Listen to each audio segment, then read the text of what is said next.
안녕하세요. 저는 30대 직장인입니다. 1년 전 엄마를 떠나보내고 몇 개월은 방황 아닌 방황을 했었는데요. 어느 정도 마음의 준비를 하고 있었던 상황이었지만 막상 받아들이는데 오랜 시간이 걸리더라고요. 이번에 딱 1년이 지나서 엄마를 보러 갔다 왔는데요. 그동안 어떻게 지냈는지 주절주절 얘기를 하고 오니까 훨씬 마음이 가벼워진 것 같아요. 사실 몇 달 전에 남편과 이혼이 성립되어서 이젠 혼자가 되었어요.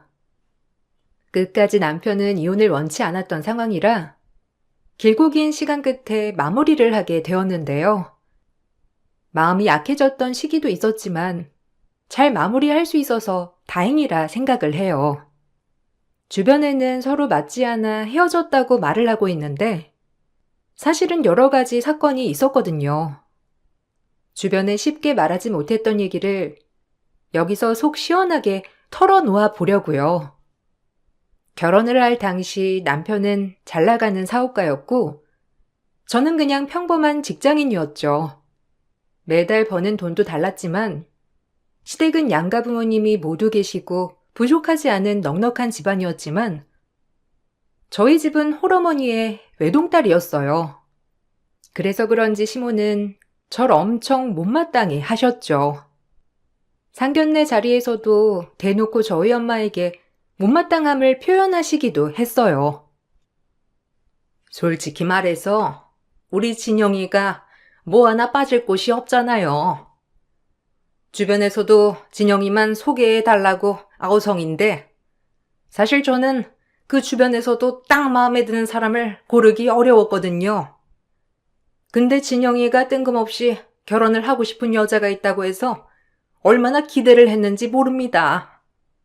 솔직히 우리 진영이가 어디다 내놓아도 빠질 애는 아니니까 은수가 마음에 꼭 들어차는 건 아니지만 뭐 애들이 좋다고 하니 별 수 있나요? 네, 그렇죠. 사보임 마음 저도 이해합니다.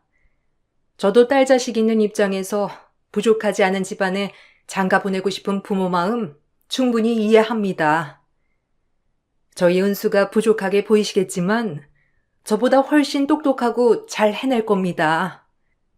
부족한 엄마 만나 좋지 않은 환경 속에서도 누구보다 올바르게 잘 자란 아이입니다. 조금만 더 너그럽게 봐주시면 저희 딸도 알아서 잘할 겁니다. 뭐 부모 입장에서는 그렇겠죠. 그거야 앞으로 지켜보면 알 테고 솔직히 저희는 우리 진영이가 장가 간다고 하면 집이라도 한 채 떡하니 주고 싶었지만 사실 성의 차야 말이죠. 이게 오고 가는 게 있어야 마음이 열리는 건데 마음에 딱히 차는 애가 아니라서 그런가 애들이 알아서 결혼 준비한다는 말은 들으셨죠? 보아하니 예단이나 이런 거 하실 형편은 아니실 것 같은데 뭐 어떻게 주고받는 건 서로 없는 걸로 할까요? 아닙니다. 사돈댁에서 원하시는 게 있으시면 준비를 해보도록 하죠. 저도 딸아이 한 명이라 그래도 부족하지 않게 시집 보내려고 준비해 둔 것도 있고요.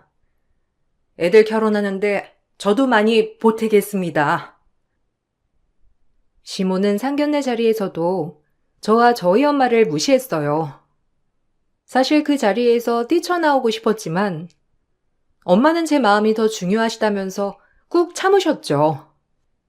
남편도 상견례 이후에 저와 엄마에게 사과를 했고 어차피 먼 거리에 떨어져 살고 있으니 볼 일이 자주 없을 거란 확답을 받고선 그렇게 결혼을 하게 되었어요. 남편과 연애를 할 당시에도 시모는 남편을 보러 몇 시간 떨어진 거리를 오신 적이 한 번도 없었고 자주 전화도 하는 사이가 아니었기 때문에 괜찮을 거라 쉽게 생각을 했던 게 문제였죠. 결혼을 하고 나서 시모는 본격적으로 시집살이를 시작하셨어요.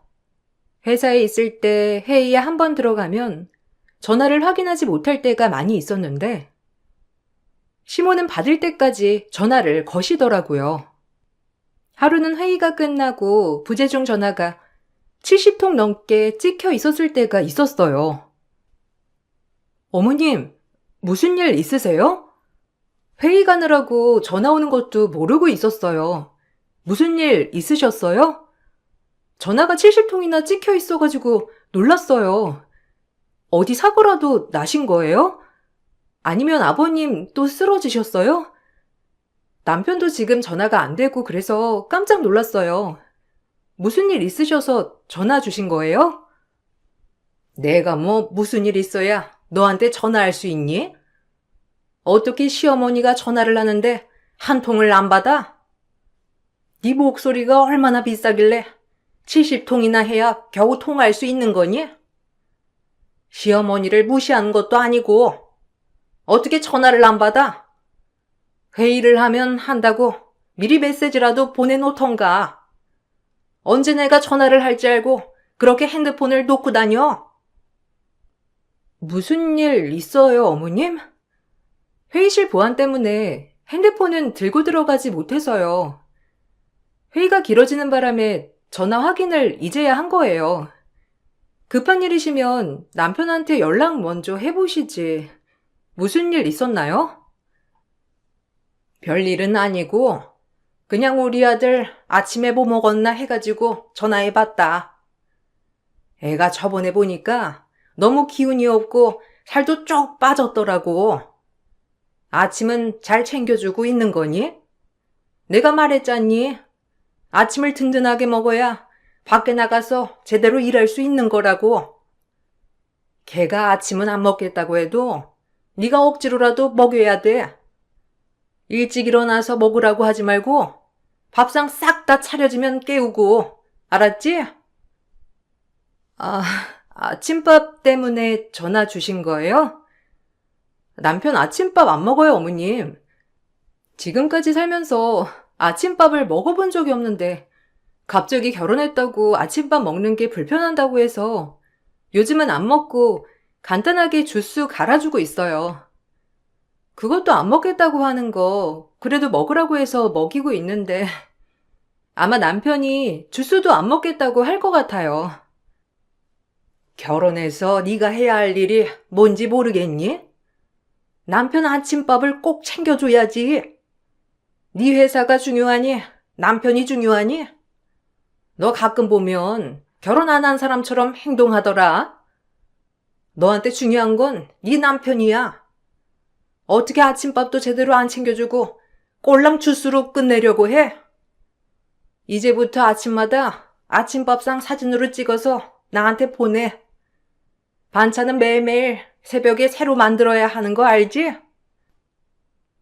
시모는 남편 어릴 적에도 챙겨주지 않았던 아침밥을 뜬금없이 챙겨줘야 한다고 요구하기도 했어요. 남편에게 몇 번 차려줘도 먹지 않으니 그다음부터는 챙기지 않았는데 그 사실을 알고선 시모는 끊임없이 저에게 연락이 오더라고요. 결국 남편이 화가 나서 시모에게 난리를 치고 난 뒤에야 시모의 아침밥 타령은 끝이 났죠. 그것뿐만이 아니었어요. 저나 남편은 사실 자녀 계획이 없었어요. 특히나 남편은 아이를 낳고 싶어 하지 않아 했거든요. 그걸 아는지 모르는지 시모는 저희 부부관계에 대해서도 서슴없이 관여했어요. 너희 부부관계는 얼마나 하니? 남자가 바깥 생활을 하다 보면 집에 와서 퍼져 있는 와이프 볼 때마다 생각이 없어진다고 하더구나. 네가 몸 관리를 잘해야 남자도 그런 생각이 들고 하는 거야. 알지? 운동은 좀 하니?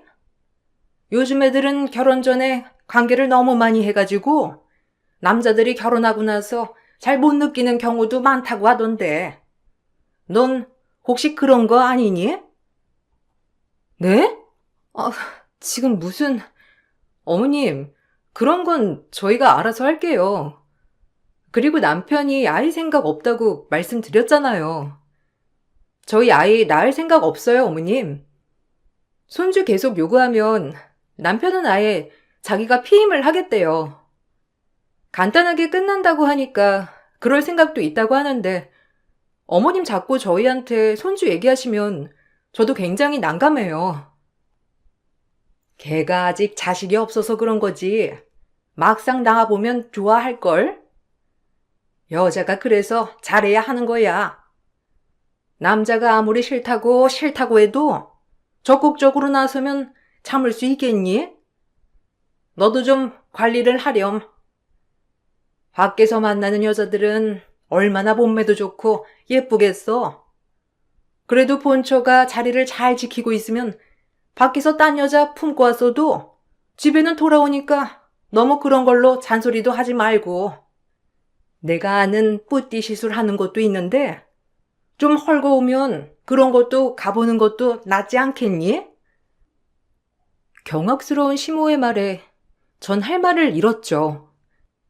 남편이 아이를 거부하고 있음에도 불구하고 시모는 무조건 제가 요구하면 자연스럽게 받아들일 거라면서 당장 임신부터 하라는 말을 꺼내시기도 했어요. 처음에는 이런 시모의 간섭 때문에 남편과는 엄청 다투기도 했어요. 남편은 본인이 살면서 시모의 간섭을 그 정도로 받아본 적이 한 번도 없었기 때문에 제가 오버한다고 생각을 했죠. 내가 독립하고 나서 우리 엄마 독립한 집도 보러 온 적 없는데 무슨 우리 부부 관계까지 관여를 해? 당신 너무 오버해서 생각하는 거 아니야? 엄마가 그냥 며느리니까 편안하게 친해지려고 하는 말을 당신이 너무 깐깐하게 생각해서 판단하는 거 아니냐고. 세상 천지에 어떤 시어머니가 그런 것까지 관여를 해? 그리고 내가 엄마한테 아이 생각 없다고 말을 했을 땐 별말 없이 니들 알아서 하라고 했어. 그니까 내가 기가 막힌 거야. 왜 나한테 뭐라고 하시냐고. 아들한테 한마디도 안 하시면서. 내가 얼마나 답답하면 당신한테 말을 하겠어? 나라고 어머님한테 뭐라고 안 했겠어? 그런 거 아니다. 너무 그러지 마시라. 말을 하면 뭐하냐고. 내 말은 귓등으로도 안 들으시잖아. 나 더 참으면 진짜 터질 것 같아서 당신한테 말하는 거야. 당신이 알아서 중재 좀 해줘.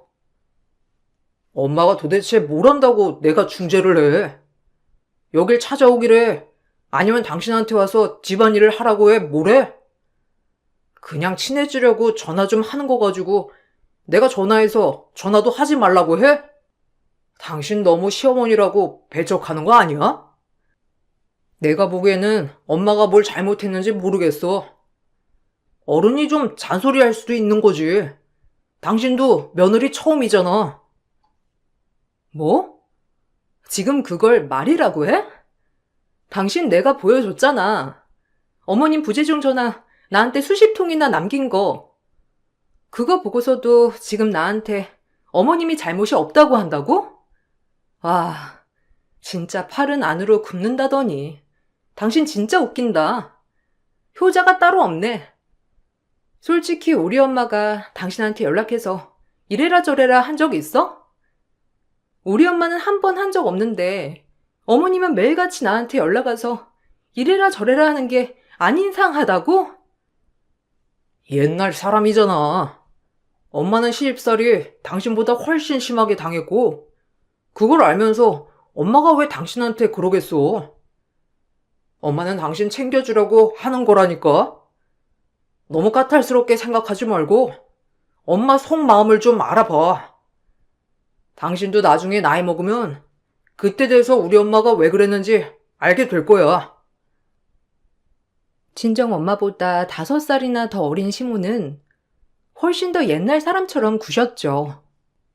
무조건 남편이 최고, 최우선이어야 한다는 생각을 가지고 계셨어요.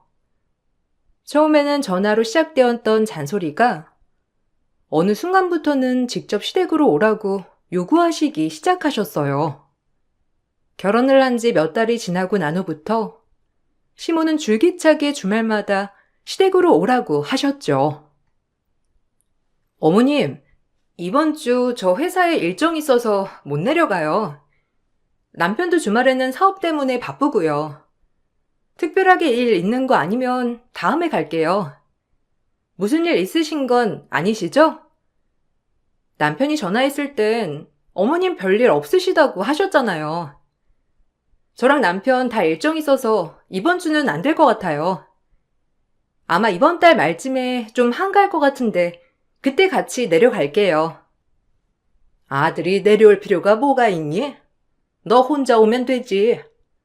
와서 집안일 좀 하고 네 시아버지 간병 좀 해라. 나는 이제 체력이 안 돼서 그런가? 네 시아버지 주말에 간병하는 거 나 혼자서는 영 못하겠더라. 이런 거 솔직히 며느리가 와서 해야 하는 거 알지? 집안일인데 네가 와서 척척해주면 좋겠다마는 요즘 애들은 자기 일이라고 생각 안 한다며? 그래서 내가 너한테 일일이 말해주는 거야. 아버님 간병이요? 제가 어떻게... 어머님, 그냥 간병인을 쓰시는 건 어떠세요? 어머님 체력도 그렇고 힘드시잖아요. 안 그래도 남편도 어머님한테 간병인 쓰자고 했다고 하던데 그냥 간병인을 쓰세요. 요즘은 그게 나아요. 주말에는 제가 종종 내려갈게요.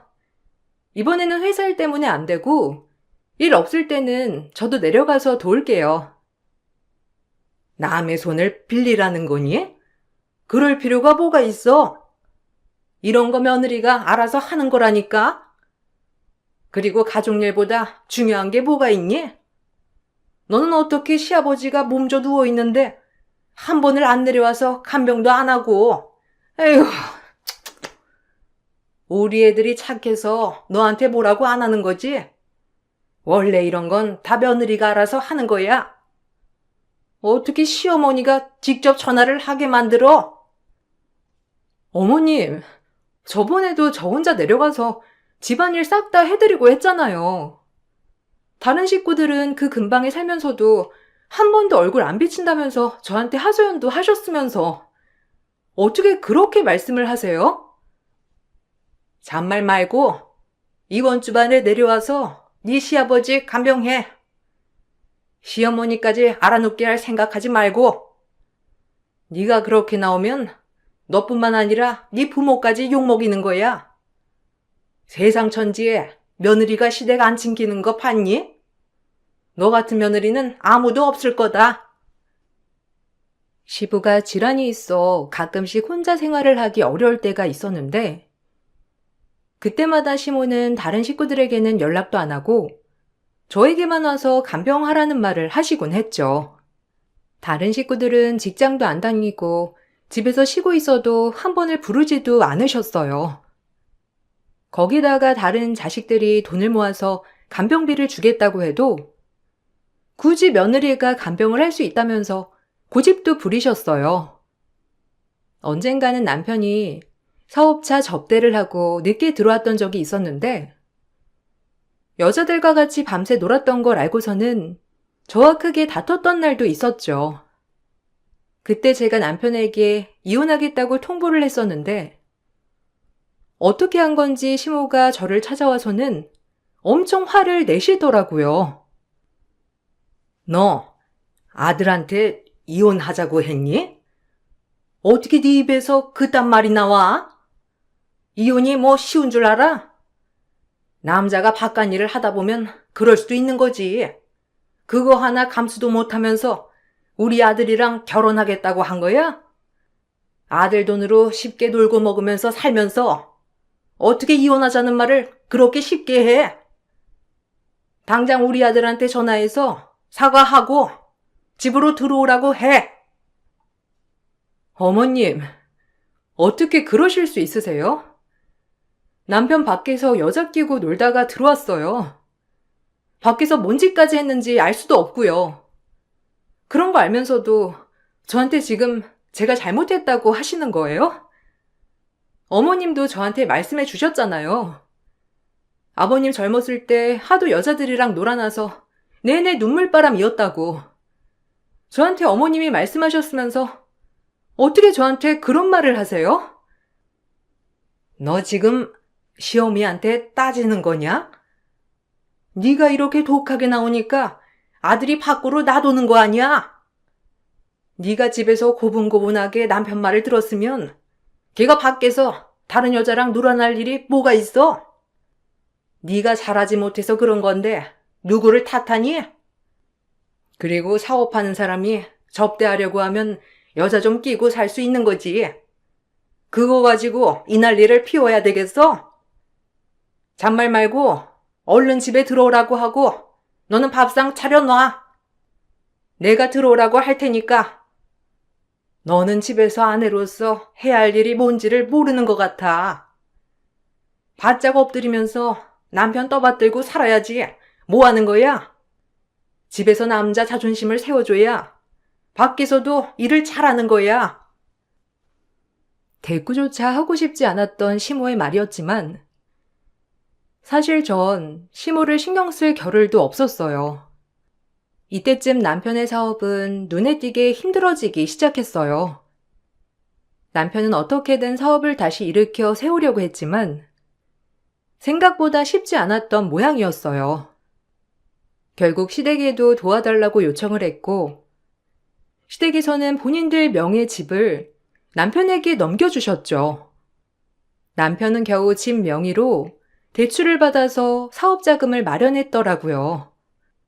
그런데 그 대가는 제가 치러야 했어요. 내가 니들 잘 살라고 우리 집까지 넘겨줬는데 너는 고작 이따위로 나를 대접해야 되는 거니? 너 앞으로 우리 집에 매주 와서 집안일 해. 평생 일궈낸 우리 집을 너한테 넘겨줬는데 네가 알아서 잘해야 하는 거 아니니? 어머님, 제가 시댁 명의를 저희 남편에게 달라고 한 거 아니잖아요. 남편 사업이 왜 그렇게 힘들어졌는지 어머님도 아시잖아요. 쓸데없이 남들한테 접대하다가 돈만 쓰고 제대로 된 계약을 따내지도 못하고 제가 옆에서 누누이 말할 때마다 어머님 저한테 뭐라고 하셨어요? 남편이 바깥 일을 하는 걸 무조건 지지해줘야 한다고 하셨잖아요. 안 사람이 현명해야 바깥 사람도 마음 편하게 사업할 수 있다고 한 걸 네가 곡해해서 그런 건데 왜 날 탓하니? 네가 애초에 남편을 잘 달래고 설득해서 현명하게 운영하게 했으면 진작 이런 일이 있었겠어? 어쨌든 우리가 집을 줬으니까 니들이 지금 다시 잘 살게 된 거 아니니? 그럼 그 값을 해야지. 시모는 집을 남편 명의로 줬기 때문에 제가 그 값을 치러야 한다고 하셨죠. 내내 저를 괴롭히면서 주말마다 시댁에 오게 하셨고 저는 묵묵히 그 요구를 따랐지만 시모의 요구는 한도 끝도 없었어요. 지쳐갈 때쯤 남편은 사업을 접겠다고 선언을 했어요. 그리고 좋은 기회로 해외로 나가 일을 시작하게 되었다고 했죠. 여러 가지 상황이 있었지만 남편은 혼자서 해외로 파견 근무를 가겠다고 했고 저는 말리지 않았어요. 시모는 제가 말리지 않는 것에 대해서 엄청나게 분노를 쏟아내시더라고요. 너는 남편이 그 먼 타국에 간다고 하는데 한 번을 안 말리니? 얘 혼자서 고생하면서 돈 벌 생각하니까 내가 요즘 잠이 안 와서 미쳐버리겠어. 어떻게 거기서 혼자 생활하면서 돈을 벌어? 네가 좀 말려보면 안 되겠니? 아이고, 애가 쓰게 고생하면서 키워놓은 귀한 아들을 한국도 아니고 멀리 타국에 보낼 생각을 하니까 내가 눈물이 타난다. 어머님, 거기도 다 사람 사는 곳이에요. 거기다가 한국 사람들도 많이 가서 일하고 이미 시스템도 다 갖춰져 있어서 편하고요. 차라리 그런 곳 가서 여기서 쓸데없이 돈 쓰고 다니는 것보다 차곡차곡 돈 모아서 오는 게 나아요. 남편도 괜찮다고 하는데 자꾸 어머님이 옆에서 그러시면 남편 마음만 심란하고 어지럽지. 자꾸 그런 소리 하지 마세요. 독한 년? 너 때문에 우리 아들 고생하는 거 아니니? 네가 살림을 알뜰살뜰 애초에 잘했으면 아들이 굳이 그 먼 곳까지 가서 고생할 필요가 뭐가 있겠어? 여기서 멀쩡히 하던 사업을 도대체 왜 접어가지고선 네가 자꾸 접대하지 말아라 어째라 하니까 걔가 사업 다 정리하고 안 하던 막노동 하러 가겠다는 거 아니겠어? 해외 나가서 돈을 굳이 벌어야 하는 이유가 뭐야? 그렇게 궁금하시면 어머님이 아들한테 물어보세요. 저도 이미 여러 번 얘기를 했는데 그래도 굳이 가겠다면서 하는 걸 저보고 어떻게 해요? 그리고 남편 저랑 생활비도 똑같이 냈어요. 저도 궁금하네요. 그 수많은 돈들을 어떻게 썼길래 이 지경이 됐는지. 남편이 해외로 떠나고 난 후부터 시모의 행패는 더욱 심해졌어요. 전화를 하시는 건 아니었지만 정말 뜬금없이 집에 찾아오시기 시작하셨죠. 처음에는 도대체 왜 그러시는지 이해를 할 수 없었어요. 어느 날인가 몸이 너무 좋지 않아서 연차를 쓰고 집에서 쉬고 있었는데 갑자기 누가 현관 도어록을 계속 누르는 소리가 들리더라고요. 놀라서 문 밖을 확인해 보니 시모였죠. 너 이거 왜 번호를 바꾼 거야? 혹시 다른 사람 오면 안 되니까 바꾼 거니? 이렇게 비밀번호 바꾸면 혹시라도 우리 아들이 오면 어쩌려고 그러는 거야? 내가 이럴 줄 알았지. 어떻게 이 시간에 집에 있어? 너 회사 그만뒀니? 아이고, 밖에서 고생하는 우리 아들 돈 쓰면서 이렇게 집에서 탱자탱자 놀고 먹으며 지내려고 해외까지 보낸 거구나. 어머님, 그거 아니에요. 저 오늘 아파서 집에서 하루 쉰다고 말했어요. 그런데 연락도 없이 여기까지는 어쩐 일이세요? 안 그래도 저번에 어머님 저희 집 들린 것 같아서 전화 드렸었는데 전화도 안 받으시고 저번에도 집에 한 번 오셨죠? 경비원 아저씨가 어머니 왔다 갔다고 말씀해 주셔서 알았어요. 오시기 전에 전화라도 한 번 주시지. 낮에는 저도 없는 시간대인데 이 시간에는 웬일이세요? 그냥 뭐 한번 확인차 와봤다. 왜? 여기서 딴 놈이라도 불러서 놀고 있으려고 그랬니? 내가 물어보니까 남편 해외 보내고 난 후에 아내 혼자서 바람 피우고 그런 집안이 한둘이 아니더라. 그래서 그냥 확인차 와봤어. 네? 그런 말이 어디 있어요? 제가 무슨 딴 놈이랑 불러서 놀고 있어요. 그럴 일도 없고 그런 생각도 없어요, 어머님. 그래서 저번에 경비원 아저씨한테 우리 집에 오고 가는 사람 누구 있냐고 물어보신 거예요? 시모는 제 말을 들은 채도 하지 않고 집안 옷장이란 옷장을 다 열어보시더니 아무것도 나오지 않자 알겠다고 하며 아무렇지 않게 집을 나가셨죠. 채 몇 분도 되지 않은 시간에 폭풍처럼 왔다 간 시모의 태도에 전 너무 황당하고 어이가 없었어요. 안 그래도 머리가 아픈 시기였는데 그런 제 머릿속을 휘젓고 다니셨죠. 그러던 중 엄마가 아프시게 되었고 전 엄마 간병을 위해서 회사도 그만두게 되었어요. 그 사실을 시모가 아시고서는 저에게 전화가 와서 난리를 치셨죠. 내가 이럴 줄 알았어. 너 네 시아버지가 아플 때는 회사 일이 어쩌고 저쩌고 하더니만 네 엄마가 아프니까 바로 그만둬? 생활비는 어쩌고? 일을 그만뒀다는 거니? 우리 아들 해외로 보내서 돈이나 벌게 만들고 그 돈 네가 싹 다 쓰려고 그러는 거지? 나 그런 꼴 못 본다.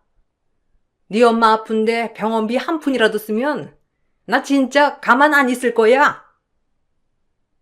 어머님은 아버님 자식이 남편 말고도 셋이나 있잖아요. 거기다가 자식들이 간병비도 다 보태주겠다고 했고 돌아가면서 간병도 오겠다고 하는데 어머님이 굳이 저한테 간병하라고 하신 거고요. 그리고 저희 엄마도 남편한테는 하나밖에 없는 장모님이세요. 그럼 장모님이 아픈데 병원비 1원이라도 보탤 수 있는 거죠. 지금 어머니 생활하시는데 쓰시는 생활비 오로지 남편이 번 돈만 드린다고 생각하셨던 거예요? 너는 출가 외인이야. 시집을 왔으면 시부모를 부모처럼 섬기고 모셔야지. 아직도 친정부모 품에서 떠나지도 못하고 간병까지 하겠다고 나서는데 화가 안 날 시모가 어디 있어? 당장 회사 다시 다니고 네 엄마는 병원 입원해서 살면 될 거 아니니? 네 엄마 살던 집 팔면 그걸로 병원비랑 간병비 쓰면 될 건데 굳이 네가 회사를 그만둬서 간병하고 병원비도 우리 아들 돈으로 써야 되겠어? 어머님 아들 돈으로 병원비 1원도 안 쓸 테니 걱정하지 마시고요. 이런 전화하실 거면 전화하지 마세요. 남편 전화는 되니까 자세한 건 남편한테 물어보시고요. 안 그래도 저희 엄마 아파서 정신없는데 어머님이 하시는 말 하나하나 다 신경 쓰기 어렵네요. 전 바로 남편에게 이 상황을 얘기했어요. 남편은 본인이 해결하겠다고 나섰죠. 남편이 시모에게 전화를 해 뭐라고 말을 했는지 시모는 바로 집으로 쫓아와 아픈 엄마 앞에서 난리를 피우셨어요. 너 어떻게 우리 아들을 구워 삶았길래 나한테 걔가 뭐라고 해? 네가 우리 집에 한 게 뭐가 있다고? 우리 아들이 그 먼 타국에서 고생고생하면서 돈 벌어서 네 엄마 병원비를 대줘야 하는 거니? 지금 이게 말이 된다고 생각해? 저희 엄마 많이 아프시고 여기까지 찾아오셔가지고 이 난리 피우실 필요 없으시잖아요. 남편이 정확히 어떤 말을 했는진 모르겠는데 여기 오셔서 이 난리 피우실 일 하나도 없어요. 더 이상 여기 찾아오지 않으셨으면 좋겠네요. 뭐? 감히 시어머니한테 찾아오지 말라고 해? 어떻게 배워먹었길래 이런 말을 하니? 네 엄마 불러. 내가 네 엄마한테 얼마나 교육을 그따위로 했으면 감히 시어머니한테 이렇게 대드는지 한번 물어나 봐야겠다. 당장 불러! 남편 돈으로 병원비 쓴 거 1원도 없으니까 이렇게 행포 놓지 마시라고요. 병약한 사람한테 소리치고 겁박하는 것도 고속감이란 거 모르세요? 한 번만 더 찾아오셔서 독설하시면 시어머니고 뭐고 고소할 테니 그리 아세요.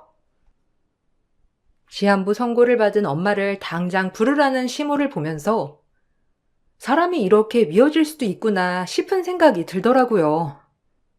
그렇지만 시모에게 쩔쩔매고 신경 쓸 겨를도 없었어요. 시한부 선고를 얼마 시간이 남지 않은 상황이었고 저는 그렇게 엄마 간병에 집중했죠. 그러다 몇 주 뒤 엄마는 돌아가시게 되셨어요. 그래도 장례를 치러야 했기 때문에 주변에 연락을 하게 되었죠. 난 못 간다. 몸도 안 좋고 그리고 이런 상황에서 장례식장 가면 부정 타는 거 알지? 가도 뭐 할 일도 없고. 그나저나 너 우리 아들한테 오라고 연락한 거 아니지? 그 멀리서 왔다 갔다 하려고 하면 얼마나 피곤하겠니? 괜히 연락해서 오라고 하지 말고 장례 네가 알아서 잘 치르렴. 이미 남편한테는 연락 다 했어요. 어차피 가족장으로 간소하게 할 거라 친인척들만 모여서 조용하게 치를 거예요. 그래도 어머님께는 말씀을 드려야 할 것 같아서 말씀드린 거예요. 안 오셔도 상관없고요. 남편은 비행기표 알아보고 온다고 하던데 연락 못 받으셨어요? 굳이 걔한테 왜 말했어? 장례 끝나고 말해도 될 것을. 자기 부모도 아니고 굳이 와서 장례까지 지켜봐야 한다니? 다시 전화해가지고 오지 말라고 해. 아니다. 내가 전화해서 말아마. 너한테 맡겨봤자 오라고나 하겠지. 시모의 마지막 말에 전 마음을 굳혔습니다. 남편에게는 올 필요 없다고 통보하고 혼자 장례식을 마치게 되었어요. 그렇게 장례식을 마치고 친정집 정리를 위해 가봤더니 도어록이 바뀌어 있더라고요. 뭐지 싶어서 초인종을 눌러보니까 그 안에서 나오는 사람은 다름 아닌 시모였어요. 벌써 장례 끝났니? 그렇게 애처로워 하더니만 네 엄마 그렇게 빨리 보내줄 거였어? 안 그래도 내가 여기 정리 좀 했어. 네가 정리하려고 하면 또 이 핑계 저 핑계 대면서 안 할 거 아니니. 대충 정리는 했으니까 이번 주말에 짐들 알아서 싹 정리하고 치우렴. 알았니? 도어록은 왜 밖이었어요? 그리고 언제 여기 들어오신 거예요? 엄마 집은 왜 치워놓으시고, 설마 밖에 있는 저 박스 엄마 짐 담아서 내놓으신 거 아니시죠? 왜 함부로 남의 집에 들어가고 짐은 왜 함부로 치우신 거예요? 네 어미 병원비 네 아들 돈으로 썼으니 이 주택은 내가 가져가야 쌤쌤이지? 설마 우리 아들 돈 쓰고 나서 입 싹 닦는 건 아니지? 어차피 우리 아들도 사위이니 집은 있을 거 아니야. 거기다가 병원비까지 대줬으니 일도 안 한 네가 여기 지분이 뭐가 있겠어? 알아서 내가 정리한 거니까 고마워하질 못할 망정. 뭐? 함부로 치워? 뻔뻔한 시모의 얼굴을 보면서 전 바로 어디론가 전화를 걸었죠. 얼마 뒤 남편은 한국으로 들어왔고 집에 있던 제 앞으로 시모를 끌고 왔죠. 시모는 남편의 태도에 전혀 이해를 하지 못하는 눈치였어요. 남편이 제 앞에 무릎을 꿇고 싹싹 빌자 시모는 펄쩍 뛰면서 말리더라고요. 아들, 갑자기 왜 그러는 거야? 왜 얘한테 무릎을 꿇어? 너, 여우 같은 게 어디서 시어머니 앞에서 아들 무릎을 꿇게 만들어? 당장 사과 못해? 어떻게 말했길래 우리 아들이 사색이 돼서 나를 여기로 끌고 와? 집에 사람 들이는 거 조심해야 한다고 하더니만 여자 하나 잘못 들여가지고 지금 이 난리가 뭐야? 너 지금 당장 말 안 해? 엄마, 제발 좀 알지 못하면 조용히 좀 해. 지금 이 상황에서 엄마가 그러면 안 되는 거야. 어떻게 내가 설명을 다 했는데도 이러고 있어?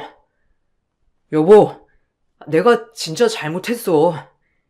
나만 없으면 엄마가 조용할 거라고 생각했는데 내가 착각했었나 봐. 정말 미안해. 용서해줘. 제발 한 번만 용서해줘. 엄마, 당장 무릎 꿇고 빌어. 얼른! 아이고, 얘가 순에 빠져가지고 와이프 말이라고는 곧 죽어도 믿어야 되고 너 이런 순한 애한테 뭐라고 했길래 얘가 이렇게 털덜 떨면서 말을 하니? 뭐야? 뭐 압박이라도 한 거니? 우리의 통장 네가 가지고 있기라도 한 거야? 그거 얼마길래 얘가 이렇게 벌벌 떨어? 그 순에 빠진 그 자식이 벌인 일이나 그럼 그쪽이 수습하세요. 저는 이제 아무런 관여 안 할 테니까. 당신 눈으로 똑똑히 봐. 당신 엄마가 나한테 어떤 지랄을 하고 있었는지. 그나마 남아있는 애정으로 꾹꾹 참고 있었는데 다행히 네 엄마가 그 애정도 다 깨부수어줬네. 이혼하자. 우리 더 이상은 안 되겠다. 댁이 사는 그 집 도로 가져와야 쌤쌤이지? 네 엄마 집 이젠 내 거거든? 당장 네 엄마랑 이 집에서 꺼져. 시모의 집도 제 명의로 바뀌었다는 말을 듣게 되자 시모는 객결까지 했어요. 부족한 줄만 알았던 사돈댁이 남편에게 계속 도움을 주었다는 걸 뒤늦게 안 거죠. 저는 그동안 꾹꾹 참아왔던 분노를 터뜨렸어요. 시모는 친정집을 가지고 가겠다고 하셨지만 사실 시모가 살고 있던 집은 저희 엄마 명의였어요. 남편은 저와 결혼을 하기 전에 저희 엄마에게 부탁을 해 사업 투자를 받았더라고요. 그런데 운영을 제대로 하지 못해 사업 자금을 모두 날려먹었고 엄마가 한 번 더 도와주는 조건으로 남편 명의로 있었던 시모 집을 엄마 명의로 바꿔줬었죠. 그런데 남편은 그렇게 친정엄마가 도와줬음에도 불구하고 온갖 술 문화를 즐기느라 사업은 신경도 쓰지 않았던 거였어요. 뒤늦게 다른 채무자들이 찾아오고 난리를 피우니 엄마는 마지막 기회로 그걸 수습해주고 남편에게는 매달 다달이 돈을 받고 계셨던 거였어요. 남편은 해외로 가면서 시모에게 대충 얘기를 했지만 솔직하게 말을 안 했던 모양이더라고요. 시모는 상황을 제대로 모르고 있었지만 돈 없는 행동을 했고 모든 일의 원인은 남편이었기 때문에 전 이혼을 결심했어요. 남편은 이혼을 원하지 않았지만 소송을 진행했고 남편에게는 재산 분할을 하지 않고서 이혼이 성립되었습니다. 시모가 살고 있던 집도 결국 제가 가지고 오게 되었어요. 뒤늦게 시모는 미안하다며 사과를 해왔지만 용서해줄 마음은 한 번도 들지 않았죠. 결국 시모는 집에서도 쫓겨나고 결혼한 자식들 집에 돌아가면서 얹혀 살고 있다고 하더라고요. 아직까지도 남편은 저에게 연락을 하고 있어요. 매달 지금도 꾸준히 엄마에게 빌렸던 돈을 저한테 보내오고 있는데 돈이 들어올 때마다 씁쓸한 마음이 드는 건 왜일까요? 지금은 살고 있던 곳을 다 정리하고 다른 지역으로 이사도 왔어요. 나중에 엄마를 만나게 되면 당당하게 잘 살았다고 말할 수 있을 정도로 열심히 살려고요. 제 사연 들어주셔서 감사합니다. 여러분들은 좋은 사람들과 평생 행복하게 잘 지내시길 바랄게요. 안녕하세요. 저는 얼마 전 재혼을 한 30대 여성입니다. 사실 결혼을 결심하는 데 있어서 오랜 고민이 많았어요. 철없던 시절에 오로지 사랑만 가지고 했던 결혼이 이렇게 끝이 날 거라곤 생각도 못 했었거든요. 그때 당시에는 끝까지 행복하게 살 수 있을 거라 생각을 했는데 뒤돌아 생각을 해보면 애초에 말도 안 되는 결혼이었던 것 같아요. 재혼을 하면서 이런 사람과 결혼을 하는 거라는 걸 요즘 매일 느끼고 있는데요. 재혼을 하기까지도 여러 우여곡절이 많아 이곳에 한번 사연을 보내봅니다. 초혼 때는 정말 멋모르고 오로지 사랑만 생각했었어요. 친정에서 끝까지 반대를 해 정말 연을 끊을 각오로 결혼을 했죠. 당시 시댁은 돈이라곤 하나도 없고 빚만 잔뜩인 집이었어요. 또 전 남편은 시댁 기둥이었어요. 결혼할 당시 시댁에서는 제가 친정까지 연을 끊고 시집 온다는 것에 굉장히 좋아하셨어요. 특히나 시모는 절 너무나 반가워하셨죠. 시댁 일꾼이 하나 더 늘었기 때문이었어요. 우리 동수가 민주랑 결혼한다고 하니까 내가 얼마나 좋았는 줄 아니? 솔직히 처음에는 민주 너네 집에서 반대를 한다고 해서 좀 서운하긴 했지만 딸 가진 부모 마음이 그렇다니까 그냥 이해하기로 했어. 어차피 나중에 결혼하고 시간 지나면 다 받아들이게 되어 있으니까 너무 걱정하지 말고. 아참, 우리 집은 아직 아이들이 어려서 생활비는 돈 버는 사람들이 각자 모아서 주는 거 알고 있지? 민주 너도 우리 집안 사람 됐으니까 함께 해야지. 아, 그럼. 엄마, 민주도 다 알고 있어. 내가 집에 생활비 드려야 된다고 하니까 민주도 같이 보태겠다고 했어. 우리 민주 착하지? 내가 며느리 하나는 기가 막히게 골랐다니까. 우리 엄마 이제는 좀 고생 덜 하겠다. 그렇지? 내가 말했잖아. 며느리 제대로 된 사람으로 데리고 와서 엄마 고생 덜 시키게 해주겠다고. 민주도 엄마 닮아서 아주 싹싹하고 부지런하고 잘해. 어머, 그러니? 내 성격 닮았으면 진짜 잘됐다. 민주야, 우리 사이좋게 잘 지내자.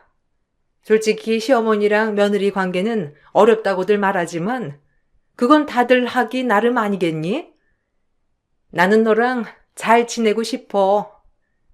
우리 집이야 서로 이것저것 참견하지도 않고 각자 생활이 중요한 거 알지? 나도 일하고 바쁘니까 신경 쓸 것도 별로 없고 말이야. 편하게 친정집이라고 생각해. 네, 어머님. 환영해 주셔서 너무 감사드려요. 저도 앞으로 잘할게요. 제가 살림이나 이런 건 많이 부족해서 어머님께 많이 배워야 할 것 같아요. 부족한 부분 많겠지만 너그럽게 봐주시고 많이 알려주세요. 초반에는 정말 절 환영하는 느낌이라 행복한 기분이 들었어요. 가족들이 똘똘 뭉쳐 화기애애하게 생활하는 것 같아 보여서 더 좋았죠. 친정에서는 왜 이런 집에 시집을 가겠다고 하는 거냐며 저를 말렸지만 전 그때 당시 말리는 친정 식구들이 이해가 되지 않았어요. 결국 결혼한다면 저와 연락을 끊겠다던 친정 식구들을 뒤로하고 전 기어코 고난의 문을 열어버렸습니다. 전 남편과 저는 맞벌이였어요. 심지어 신혼집도 제가 전세로 들어가 있는 집에 그대로 전 남편이 몸만 들어왔고 일하는 시간도 제가 더 길 뿐만 아니라 월급도 훨씬 더 많았죠. 그런데 남편은 집안일을 하나도 안 했어요. 여보, 밥 먹고 나면 치워야지. 내가 계속 말을 했잖아. 설거지를 못하겠으면 싱크대에라도 가져다 놓아야지. 밥풀이 다 말라버려서 설거지 하려고 하면 얼마나 힘든지 알아? 그리고 빨래는 왜 죄다 화장실 앞에 뒀어? 씻고 나면 세탁기 앞에 가져다 두라고 했잖아. 내가 이런 것까지 하나하나 다 얘기를 해야 돼? 우리 같이 일하는데 집안일도 좀 같이 나눠서 하자. 왜? 이런 건 여자가 하는 일 아니야? 나 집에서는 이런 거 하나도 안 해봤어. 엄마도 나한테 이런 거 해야 한다고 말도 안 해줬는데 내가 왜 해야 돼? 나는 열심히 돈 벌고 와이프가 집안일하고 그러는 게 부부 아니야? 당신은 너무 잔소리가 많아. 내가 그래도 밖에서 쓸데없이 돈 안 쓰고 집에 꼬박꼬박 오는데 그것만으로도 감사하게 생각을 해야지. 뭐? 그게 말이야? 여보, 우리 둘 다 똑같이 돈 벌고 있어. 심지어 생활비는 내가 더 많이 내고 있고. 그러면 당연히 집안일 나눠서 해야 하는 거 아니야? 그럼 당신 나중에 아이 낳기라도 하면 어떻게 하려고 그래? 당신은 그냥 돈만 벌고 내가 집안일이며 아이 돌보는 거며 심지어 일까지 다 해야 하는 거야? 내가 전업주부면 집안일 다 하는 거라고 치더라도 지금은 아니지. 뭔 소리야? 원래 살림은 여자가 하는 거잖아. 나는 평생 그렇게 배웠다고. 알았어. 내가 많이 도와줄게. 됐지? 왜 이렇게 까탈스러워? 오늘 회사에서 무슨 일이라도 있었어? 당신 너무 예민한 것 같아. 집안일 힘들면 엄마 보고 와서 해달라고나 할까? 난 당신 생각해서 엄마한테 오라고 안 하는 건데 너무 힘들면 그냥 엄마한테 해달라고 하자. 전 남편은 뭐가 문제인지도 모르는 듯 했어요. 정말 천진난만하게 시무를 부르자는 전 남편을 보면서 기가 막힐 뿐이었죠. 수십 번을 집안일을 시켜봐도 항상 자긴 할 줄 모른다면서 아무것도 하지 않았어요. 결국 답답한 제가 움직여야 했어요. 저의 스트레스가 극에 달하니 남편과 자주 다투게 되었고 전 남편은 정말 시모를 집으로 부르더라고요. 그때부턴가 전 시모는 쉬는 날이면 항상 어김없이 집으로 오셨어요. 예, 일어나렴. 해가 중천인데 아직도 자고 있어? 얼른 일어나. 일단 오늘 날씨 좋으니까 대청소 좀 하자. 아이고, 이 먼지 좀 봐. 너 살림은 하긴 하니? 아무리 밖에서 일한다고 해도 들어와서 쓸고 닦고 좀 부지런하게 해야지. 이게 뭐니? 여기저기 먼지구덩이가 잔뜩이야, 잔뜩. 아이고, 빨래는 또 왜 이렇게 많아? 세탁기는 아예 안 돌리고 사는 거야? 어머님, 저 어제 야근해서 새벽에야 들어왔어요. 조금만 더 잘게요. 안 그래도 오늘 대청소 하려고 했는데 남편 작은 방에서 자고 있을 텐데 한번 깨워보세요. 어제 저 오기 훨씬 전부터 자고 있어서 아마 지금쯤 깨어날 거예요. 남편한테 좀 청소해 놓으라고 할게요. 어머님도 잠깐 쉬고 계세요.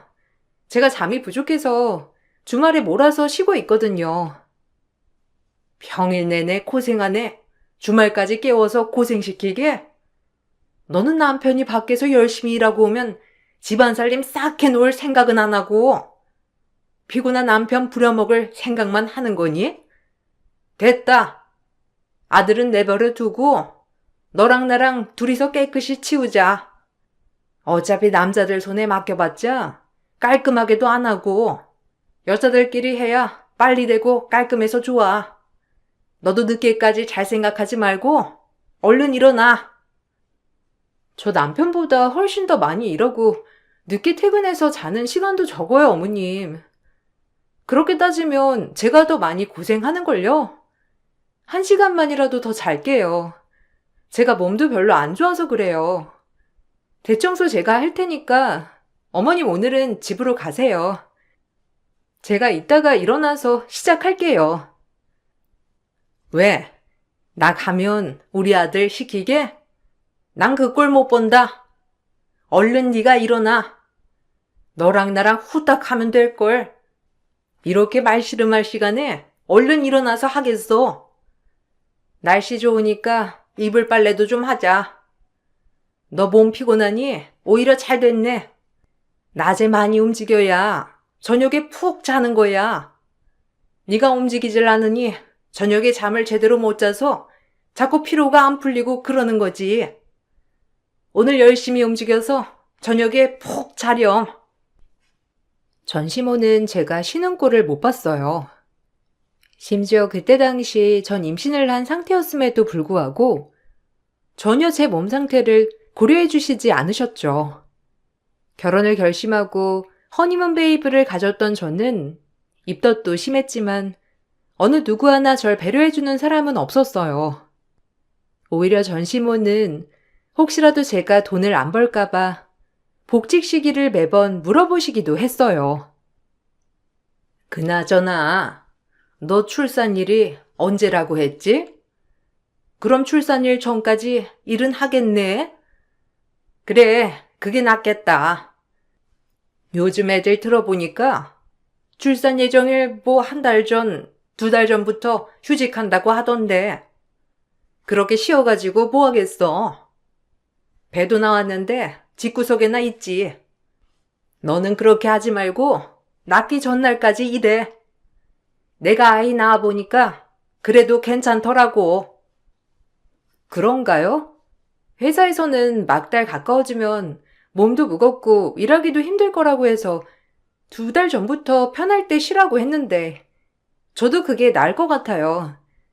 지금도 몸 상태 별로인데 막달까지 버티면 힘들 것 같아요.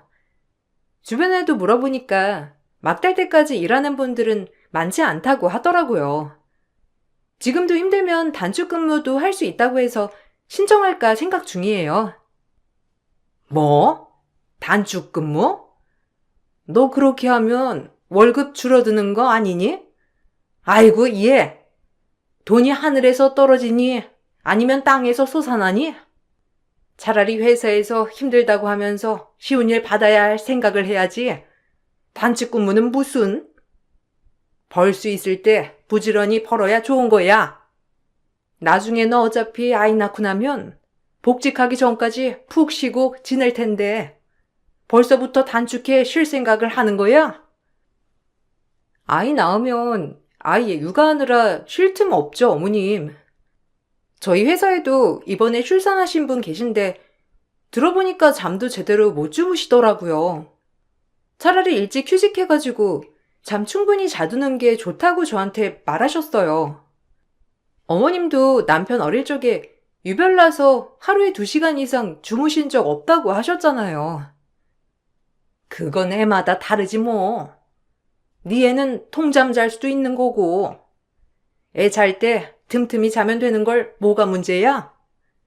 그리고 회사에는 얼른 복직하겠다고 해.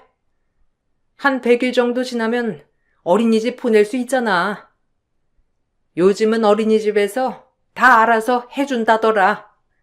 어린이집 보내고 복직 바로 하겠다고 하면 되겠네. 그렇지? 네가 휴직할 때는 우리 아들 혼자서 돈 버니 힘들겠다 정말. 전 남편에게 듣기로는 시모는 출산하기 전에 임신을 하자마자 일이 힘들어 그만뒀었다고 했는데 시모는 저에게는 끝까지 버티라고 하셨어요. 너무 서운했지만 넉넉한 형편이 아니었기 때문에 저는 출산 전까지 쭉 회사를 다닐 수밖에 없었죠. 임신을 하고 무거운 몸을 이끌고 출퇴근을 하면서 겨우 집에 돌아오면 산더미같이 쌓인 집안일이 남겨져 있었어요.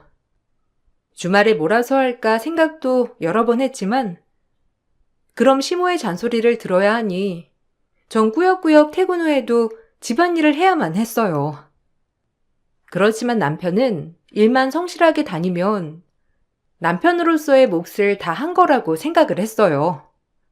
퇴근하고 지인들과 자주 술자리에 어울리면서 늦었던 날이 있었는데 그때 전 화가 폭발해 집 비밀번호를 바꿔버리기도 했었죠.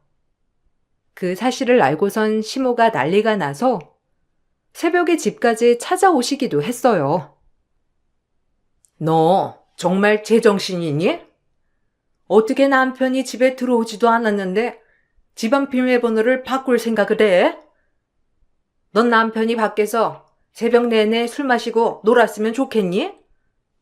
적당히 마시고 집에 들어가려고 하는 애를 굳이 쫓아내서 집안에 못 붙어 있게 하려고 하는 거야? 어떻게 생각이 없어도 이렇게 없어? 당장 사과 안 하니? 이 새벽에 지금 뭐 하는 거야? 저한테 이렇게 화내실 게 아니라 남편한테 화를 내셔야죠. 남편 회사 끝나고 바로 술자리에 가서 사정 넘어서 들어오려고 한 거예요. 그 전까지는 집 비밀번호도 바뀌지 않았었고요. 저도 기다리다가 지쳐서 연락해 봤는데 어딜 갔는지 여자들이랑 시시덕거리면서 노는 소리만 들리고 제가 화가 안 나게 생겼나요? 지금 아이 낳을 날도 얼마 안 남았는데 남자가 사회생활을 하다 보면 그럴 수도 있는 거지. 고작 그거 가지고 비밀번호를 바꿨다는 거야? 네가 이렇게 드세니까 남편이 자꾸만 밖으로 돌지. 남자는 그렇게 다루면 안 되는 거야. 어르고 달래면서 집에 들어오기를 해야지. 그나마 우리 아들이 착해가지고 네 성격 버텨가면서 성실하게 일만 했는데 어떻게 그건 몰라주고 몇 번 술 마시러 갔다고 이러니? 몇 번이요? 이번 주만 내내 밖에 있었어요. 그것도 내내 새벽에 들어왔고요. 그러면서 집안일 하나 한 적도 없고 오히려 엉망진창으로 만들어 놓고 나가고 저는 집에 와서 이거 치우느라 아무것도 못하고 제대로 쉬지도 못해요. 그리고 새벽까지 놀면서 남편이 밖에서 매번 수십만 원을 쓰고 오는데 이렇게 하면 저희 돈 하나도 못 모아요. 그럼 밖에서 찌질하게 돈 나눠서 내고 그러니? 남자가 돼가지고 몇 번은 친구들 사줄 수도 있는 거고 그렇지. 그리고 여자들 나오는 술집 가면 기본으로 그 정도는 나오는 거야. 다른 여자랑 2차 가는 것도 아닌데 그 정도는 좀 봐줄 수도 있는 거 아니야? 네가 너무 깐깐해서 우리 아들이 잠시 방황하는 거지. 좀 부드럽고 여유롭게 받아줄 생각을 해봐. 집으로 쳐들어온 전시모의 뒤에 서서 아무 말도 하지 않고 뻔뻔하게 절 보고 있는 남편이 너무나 원망스러웠어요. 전 남편은 그 뒤로도 저와 다투거나 혹은 잘못한 일이 있으면 바로 시모에게 달려갔고 시모는 항상 집까지 쫓아와 저를 혼내시곤 했죠. 그때는 서럽고 힘들다는 마음뿐이었지만 아마 전시모와 남편 모두 제가 친정과도 연락을 하지 않고 교류하는 사람들도 없으니 더 강하게 나가야 되겠다 생각했던 것 같아요. 결국 이런저런 스트레스로 전 임신 중반부터 조산기가 있었고 체력도 떨어져 쓰러지는 날이 많아졌어요. 회사에서도 휴직을 권유하던 상황이라 전 건강을 위해서 회사를 쉬게 되었죠. 그걸 알자마자 시모는 난리가 났어요. 어떻게 젊은 애가 애 하나를 제대로 품지를 못하는 거니? 뭐 애초에 문제라도 있었던 거 아니야? 아니 멀쩡히 애가 있는데 남들은 다 문제없이 임신하고 낳는 걸 너는 참 유별나다 유별나. 그나저나 회사 휴직을 했어? 며칠 좀 쉬면 나아질걸. 차라리 휴가를 좀 달라고 하지. 그걸 또 휴직을 해버렸니? 아이고. 그럼 너네 월급은 아들 버는 걸로만 끝나는 거야? 네. 회사에서도 불안하고 그래서 안 되겠다고 먼저 휴직을 권유했어요. 주변에서도 걱정 많이 하시고요.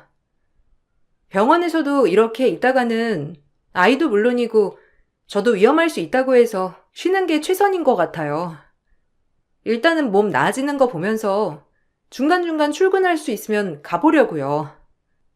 회사에서도 사정 다 알아서 출근하면 일당으로라도 챙겨준다고 했어요. 그래? 그럼 내일부터 나가야지 뭐. 일당 챙겨준다는데 굳이 집에서 누워있을 필요가 뭐가 있니? 얼굴 보니까 그다지 심각한 것 같진 않은데 며칠 쉬니까 좀 괜찮지? 그래. 원래 다들 조상기도 좀 있고 그러는 거야. 너도 남들 다 겪는 일 중 하나일 텐데 너무 유난 떤 거 아니니? 이제 임신한 지 5개월도 넘었는데 벌써부터 그렇게 유난이면 어떻게 하려고 그래? 유난이 아니라요. 어머님, 제가 출혈도 있고 아이도 주수에 비해서 작고 저도 체중도 하나도 안 늘어났는데 빈혈까지 있어서 쉬면서 몸 관리해야 한다고 병원에서부터 그래서 결정한 거예요. 제가 쉬고 싶어서 그런 결정을 한 게 아니라요. 나도 아이 낳기 전에 빈혈 있어서 알아. 그거 그냥 심각한 거 아니야. 네가 유난인 거지. 원래 임신한 사람들한테서 빈혈은 흔히 생기는 건데 네가 너무 심각하게 생각하는 거라니까. 그나저나 일당이라도 챙겨준다고 하니까 집에만 있지 말고 매일 일하러 가. 그러면서 그냥 휴직 취소한다고도 슬쩍 말해보고. 전시모는 제가 매일매일 출근을 하는지 안 하는지 확인을 했죠. 체력적으로 힘들었지만 무엇보다 심리적인 스트레스가 너무 심했어요. 출산일이 다가오자 전시모는 절 생각해주는 척하면서 저희 집에서 아예 생활을 하기 시작했죠. 아마 제 배가 불러오니 남편에게 이것저것 시키겠구나 생각을 하셨던 것 같아요. 막달이 가까워오던 와중에 전 심한 복통에 남편에게 병원에 가자고 했었죠. 그런데 시모는 절 말렸어요. 내가 애를 낳아봐서 아는데 지금 가봤자 몇 시간 기다리라고만 하지 당장 아이 안 나와. 네가 초산이라서 그런 거지 몇 시간은 더 지나야 아이 낳을 수 있는 거라니까. 원래 출산이라는 게 그렇게 아픈 거야. 그럴 거 각오도 안 하고 임신했니? 내가 보기에는 아직 멀었어.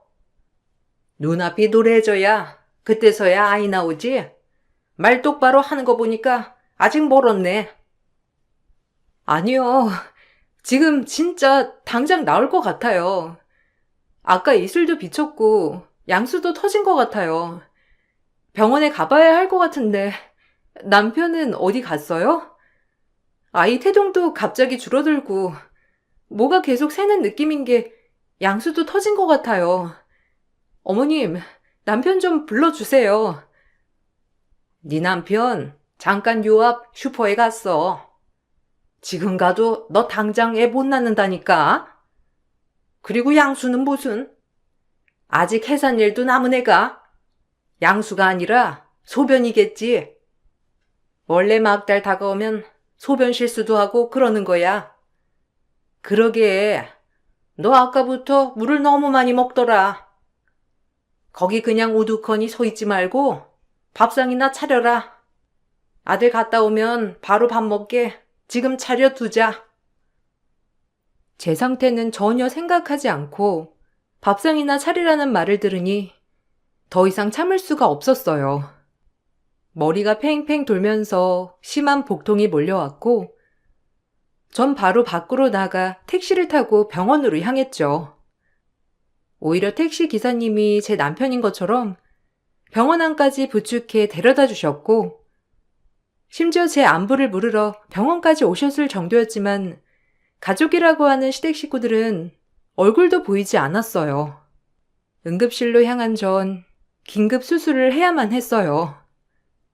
아이의 맥박이 잡히지 않았고 제 상태도 위험했죠. 여기에 아기 집출혈이 머지않아 결국에는 자궁을 드러내기까지 하게 되었습니다. 그렇게 긴급 수술을 하고선 깨어나 보니 제 곁에는 친정 부모님이 계셨어요. 위급한 소식에 남편은 친정에 연락을 했던 거였고 그제야 제 상황을 알게 되셨던 거였어요. 친정 부모님은 제 꼴을 보시고서는 당장 이혼을 하라면서 절 친정으로 데리고 가셨어요.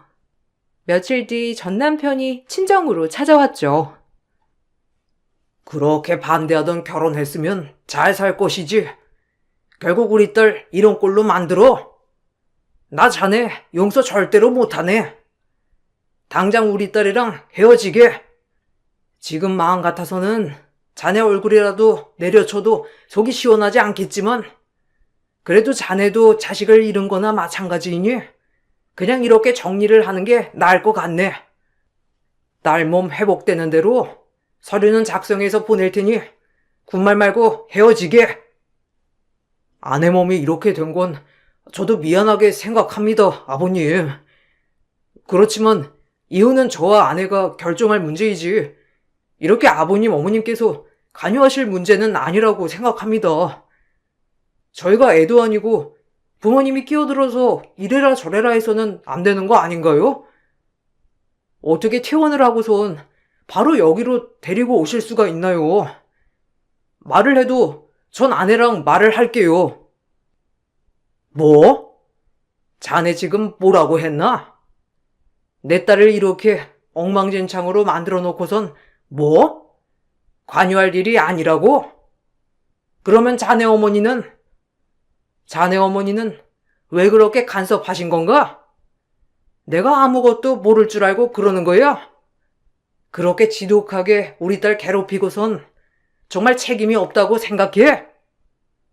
이런 말까지 드리고 싶진 않았지만 솔직히 말해서 장인 장모님께서 아내랑 연락을 끊으셨기 때문에 저희 엄마가 더 챙겨주신 거죠. 저희 엄마도 바쁘신 분입니다. 바쁘신 분이 살림 하나하나 다 알려주는 게 쉬운 줄 아시나요? 솔직히 전 장인 장모님 원망도 있습니다. 애초에 그렇게 반대하시지 않으셨으면 저희가 지금 이 꼴이 됐겠나요? 사과는커녕 친정 부모님에게 오히려 원망을 하는 남편의 태도를 보고선 전 한순간에 정말 정이 털려버렸어요. 이대로는 안 되겠다 싶어 남편에게 이혼을 요구했고 그때부터 정말 난리가 났어요. 이혼은 찬성할 테니 위자료를 달라고 하질 않나, 재산 분할을 해줘야 한다고 하질 않나, 얼토당토하지 않은 얘기만 꺼내더라고요. 심지어 이런 얘기는 남편의 입을 통해서가 아니라 전시모에게서 들었던 얘기였어요. 애도 제대로 못 지킨 애가 뻔뻔하게 이혼을 하자고 해? 너 지금 이게 말이 된다고 생각하니? 네가 애를 제대로 못 지켜서 벌 받은 거야. 그래서 네 자궁 드러낸 거라고. 그걸 알면서 뻔뻔하기 그지없구나. 우리 쪽도 너 같은 애는 더 이상 며느리로 인정하고 싶지 않아. 그러니까 대가는 치러야 하는 거 아니니? 그동안 우리가 너 배려해주고 생각해준 거 위자료로 보상해야지. 위자료요? 지금 저한테 위자료라고 하셨어요? 오히려 제가 받아야 할 건 아니고요? 그동안 저한테 했던 행동들, 말들은 하나도 기억 안 나시나 봐요. 제가 출산 신호 왔을 때, 그렇게 병원에 가야 한다고 했을 때도 절 붙잡고 밥 차려라 했던 거 어머님 아니세요? 내내 스트레스 주고 괴롭히시더니만 끝까지 절 괴롭히시려고 하셨나 봐요. 내가 괴롭혀? 무슨 소리 하는지 모르겠네. 병원에 안 간 걸 왜 내 탓을 하니? 네가 그 정도로 아팠으면 내가 아무리 그렇게 말했어도 갔어야지. 네가 안 간 걸 왜 내 탓을 하니? 내가 이래서 너 때문에 스트레스를 받았던 거야. 내가 하지도 않은 걸 했다고 모함하고 우리 아들이 너랑 살면서 얼마나 스트레스를 받았는지 네 꼴도 보기 싫다더구나. 그저 병원에 못 가게 한 거 아니셨죠. 근데 저한테 그러신 게 아니라 남편한테 그러셨잖아요. 저 긴급 수술할 때 배우자 동의 필요한데 어머님 별일 아니라고 나중에 가도 된다고 몇 시간을 잡아두셨잖아요. 그거 아니었으면 우리 아이 충분히 살렸어요. 저도 이 꼴은 안 났고요. 그래놓고 무슨 소리 하는지 모르겠다고요? 그러면 법원에서 한번 판가름해 보시죠. 끝까지 뻔뻔한 시댁 태도에 소송으로 이혼을 하게 되었어요. 다행히 그동안 시모와의 통화 녹음도 존재했고 남편과 나눈 수많은 메시지 내용으로 남편에게 유책 사유가 있음이 밝혀지게 되었죠. 이혼이 확정되기 전까지 전시모와 남편은 재산 분할도 요구를 했지만 남편의 기여도는 0에 가까웠기에 아무런 재산 분할 없이 그렇게 마무리를 하게 되었어요. 이로부터 전 이 사람들과 인연은 끝났구나 생각을 했었죠. 그런데 제 생각과는 다르게 번호를 아무리 바꿔도 어떻게 알아냈는지 전 남편은 잊을만 하면 다시 연락을 해와 다시 만나자며 난리였어요. 중복되는 지인들이 많아서 그런가 제 행적들을 하나부터 열까지 다 알고 있어 소름이 돋을 때도 있었죠. 끝나도 끝나는 것 같지 않았던 전 남편과의 인연이 질기게 계속되자 전 스트레스를 많이 받았고 남자에 대한 불신이 커져가고 있었어요. 그러다가 심리치료를 받으면서 알게 된 분이 제 마음의 안정을 찾아주었답니다. 그 사람이 지금 재혼한 남편이었어요. 재혼한 남편은 저의 모든 상황을 이해했죠. 인품도 훌륭했지만 외모며 재산까지 뭐 하나 빠질 곳 없는 사람이었어요. 더욱 놀라웠던 것은 현 남편의 식구들 중 누구도 저와의 만남을 반대하지 않았다는 거였어요. 오히려 결혼을 결심하자 누구보다 축복해 주시기도 했죠.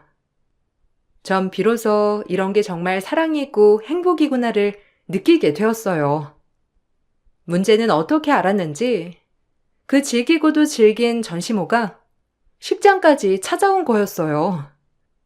전시모는 제 눈앞에서 현시모에게 다가가 폭로를 하기 시작했죠. 내가 얘 결혼한다는 소식 듣고선 아주 깜짝 놀랐다니까요.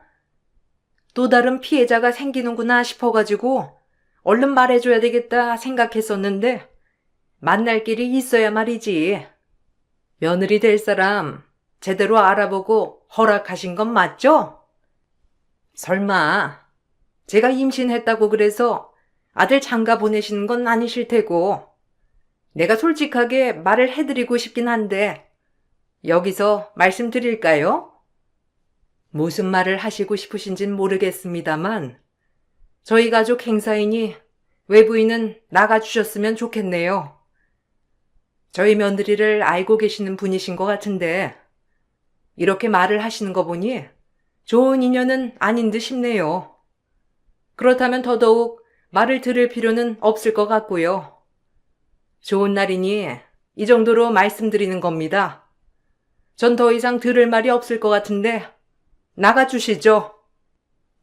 아유, 사모님이 뭘 모르셔서 이러는 건데 제가 얼마나 뻔뻔하고 여우 같은 앤데요. 이 사실은 말했나 몰라? 얘 자궁까지 드러냈는데 알고는 계시오? 모르셨죠? 아들이 아무리 씨앗을 주면 뭐해? 그걸 뿌릴 밭이 없는데. 결혼식 날 말씀드려서 죄송하지만 더 늦기 전에 결혼식 중단하시라고요.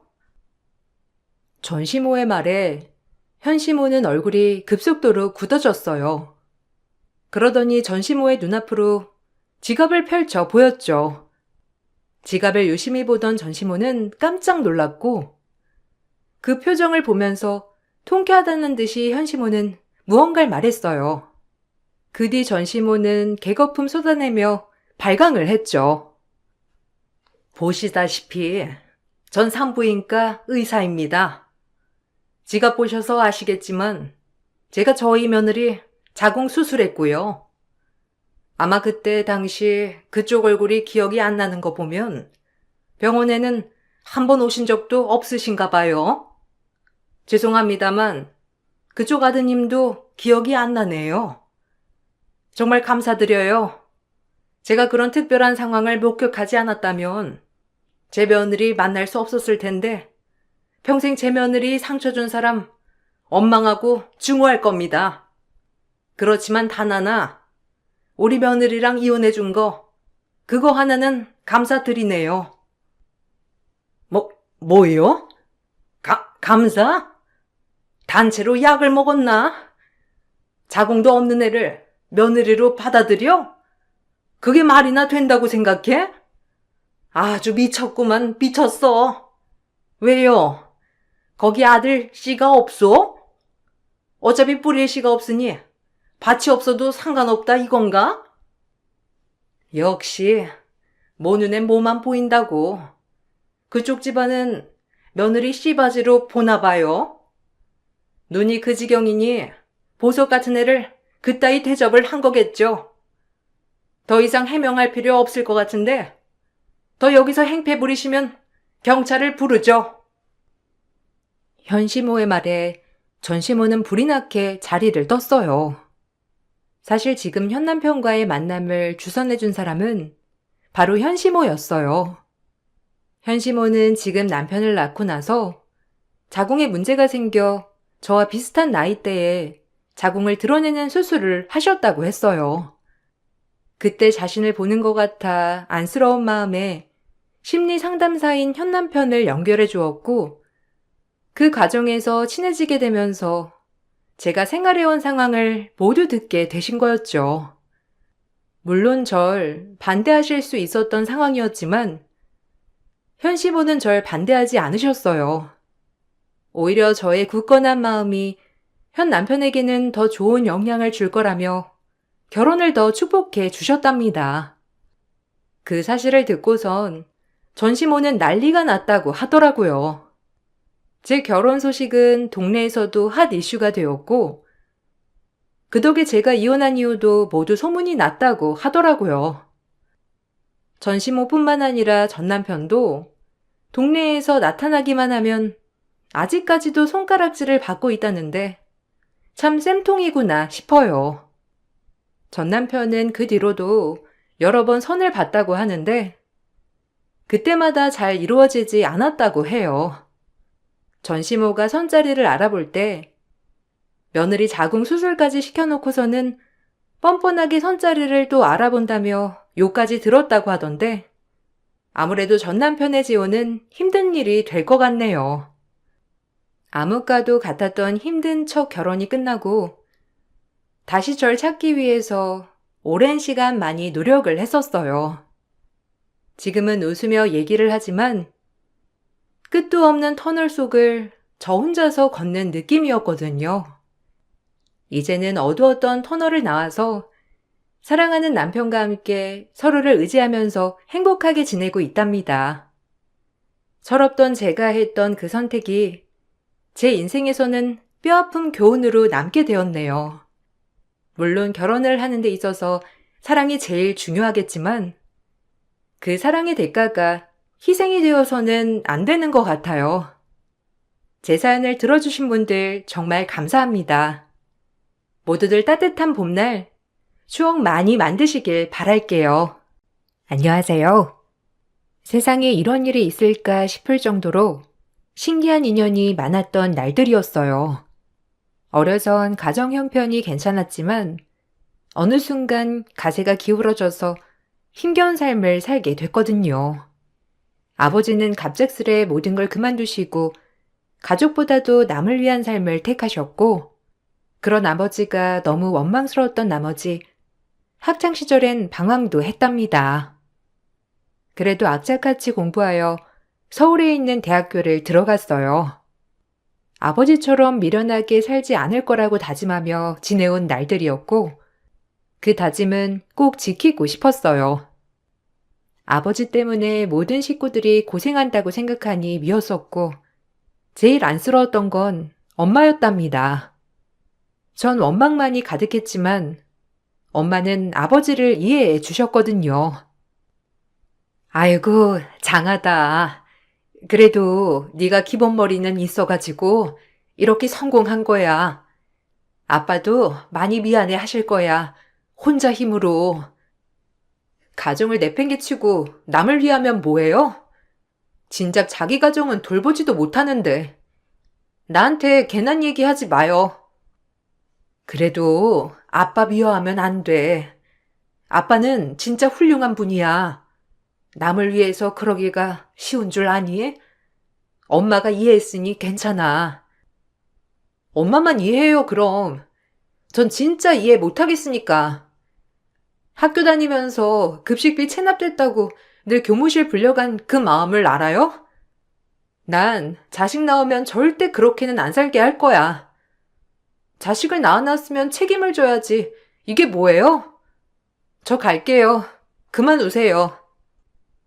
서울 가던 날 엄마와 마지막 대화였어요. 전 그렇게 서울에서 자리를 잡을 거라고 생각을 했고, 가족보다도 남을 위해 희생하려고 하는 아버지를 원망했답니다. 그리고 막상 서울에 덩그러니 혼자 있다 보니 가족에 대한 그리움이 점점 커지게 되었어요. 그러면서 서서히 아버지를 이해하게 되는 날도 있었죠. 마음이 선한 아버지였기에 사실 마냥 미워할 수만은 없었거든요.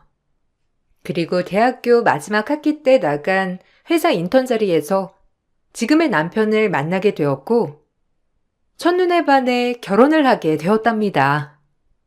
어떻게 보면 가정에 대한 책임감보다 남들을 위해 사시는 삶을 택한 아버지였기에 그와 반대되고 본인 가족에게 애틋한 남편에게 끌리게 된 걸 수도 있어요. 저 남자라면 평생 저 울타리 안에서 보호받고 살 수 있겠다는 생각을 하며 행복했거든요. 그래, 아버님 뭐 하셔? 아니, 어머님은? 솔직히 우리가 이렇게 사는 것 같아도 굉장히 뼈대 있는 집안이거든.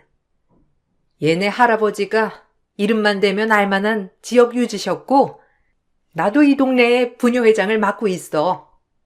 혹시 아가씨네 집은 뭐 해?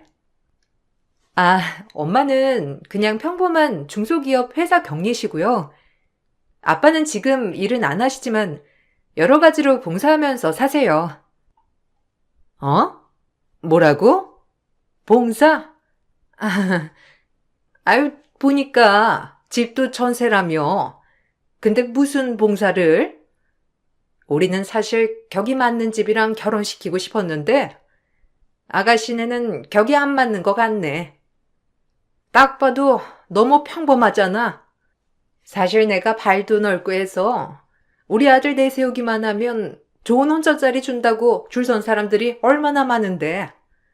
내가 진짜 우리 아들이 좋다고 하니까 허락하는 거야.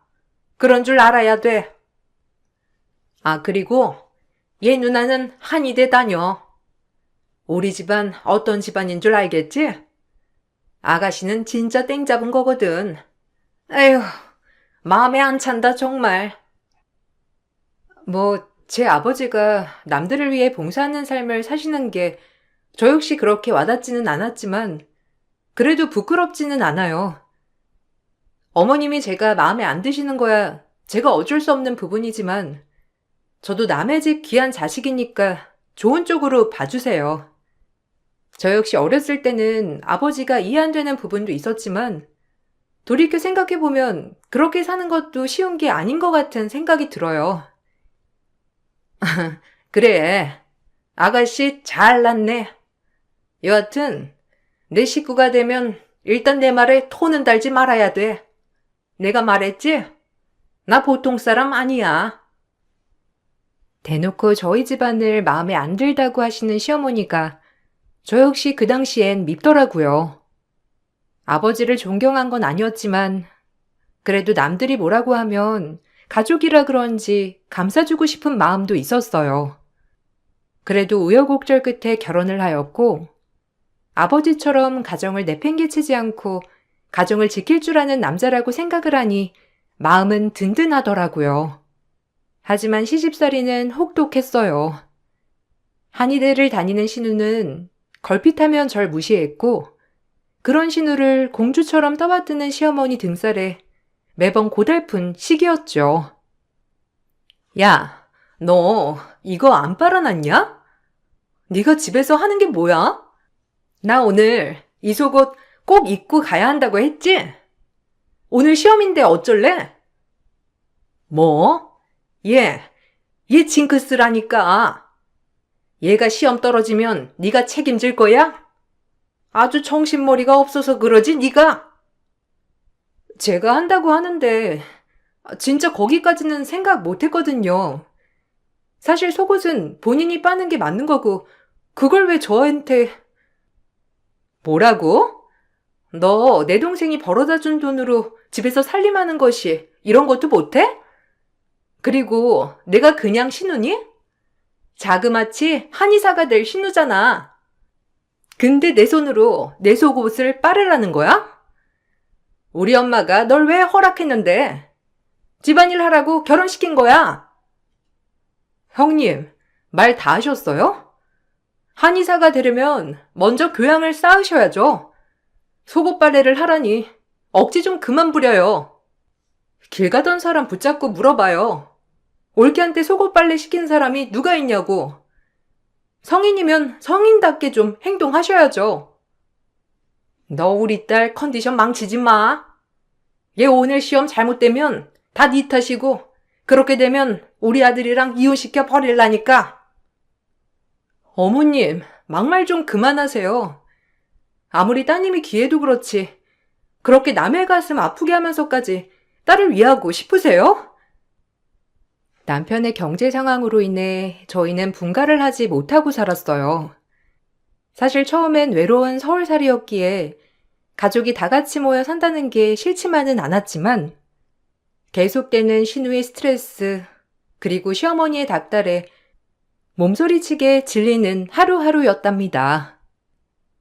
늦지막에 한의대를 가서 이제 막 한의사 면허 시험만 앞둔 신우였기에 콧대는 하늘을 찔렀고 그런 신우를 공주처럼 보살피는 시어머니였어요. 그로 인해 저보고 늘 신우의 비위를 맞추라고 하는 시어머니였답니다. 정말 스트레스였어요. 어머님이랑 형님 때문에 너무 힘들다. 이게 종살이나 마찬가지야. 완전 현대판 노예라고. 별도 달도 따준다더니 이게 뭐야? 조금만 참아. 그래도 분가를 하려면 시간도 필요하고 애기 어린이집 갈 때까지는 너도 일을 못하는 상황인데 어떡해. 다른 건 다 참을 수 있는데 시킬 걸 시켜야지. 아, 몰라. 진짜 너무 화난다. 어머님이랑 형님 때문에 나 제명에 못 살 것 같아. 내가 누나한테 한마디 해줄까? 아, 진짜 안 되겠네. 우리 이쁜 자기를 이렇게 스트레스 받게 하면 내가 가만 안 있지. 됐어. 또 한 소리 했다간 내일 내가 더 죽어날 거야. 자기가 이렇게 편들어주니까 풀렸어. 고마워. 내 편이 되어줘서. 그럼에도 남편에게 하소연을 할 때면 언제나 제 편을 들어주었고 그로 인해 웃는 날도 많았어요. 그리고 고대하던 합격 발표날 신우이는 시험에 합격하게 되었고 드디어 한의사가 되었답니다. 그때도 콧대가 하늘을 찔렀지만 한의사가 된 신우이는 더욱더 콧대가 하늘을 치솟게 되었어요. 그리고 드디어 한의사가 되었으니 시어머니는 좋은 집에 시집을 보내야 한다며 신이 났죠. 잘 보셔. 네가 어디 우러나 볼 수 있는 신우이니? 너 같은 앤 우리 집안에 엮인 걸 감지덕지 해야 돼. 난 부녀회장이지 네 신우이는 한의사지. 다들 한 자리씩 턱하니 깨고 있잖니? 너같이 평범한 애는 늘 고마워하며 살으라는 나의 말이다 이거야. 아, 엄마는 제발 그만 좀 해. 어디 가서 자꾸 부녀회장을 내세워요, 무슨. 진짜 창피해서 내가 살 수가 없어. 아니, 부녀회장이 뭐가 어때서 창피해? 엄마 동네만 나가면 아줌마들이 아주 엄마랑 말 섞으려고 난리가 났어. 알아? 그리고 이제 우리 딸마저 한의사가 됐는데 오죽하겠니? 두고 봐라. 내가 아주 떵떵거리는 집안에 딸을 시집 보내서 더 콧대 들고 다닐 거야. 남편 없다고 무시한 여편 애들 길을 밟아줘야지.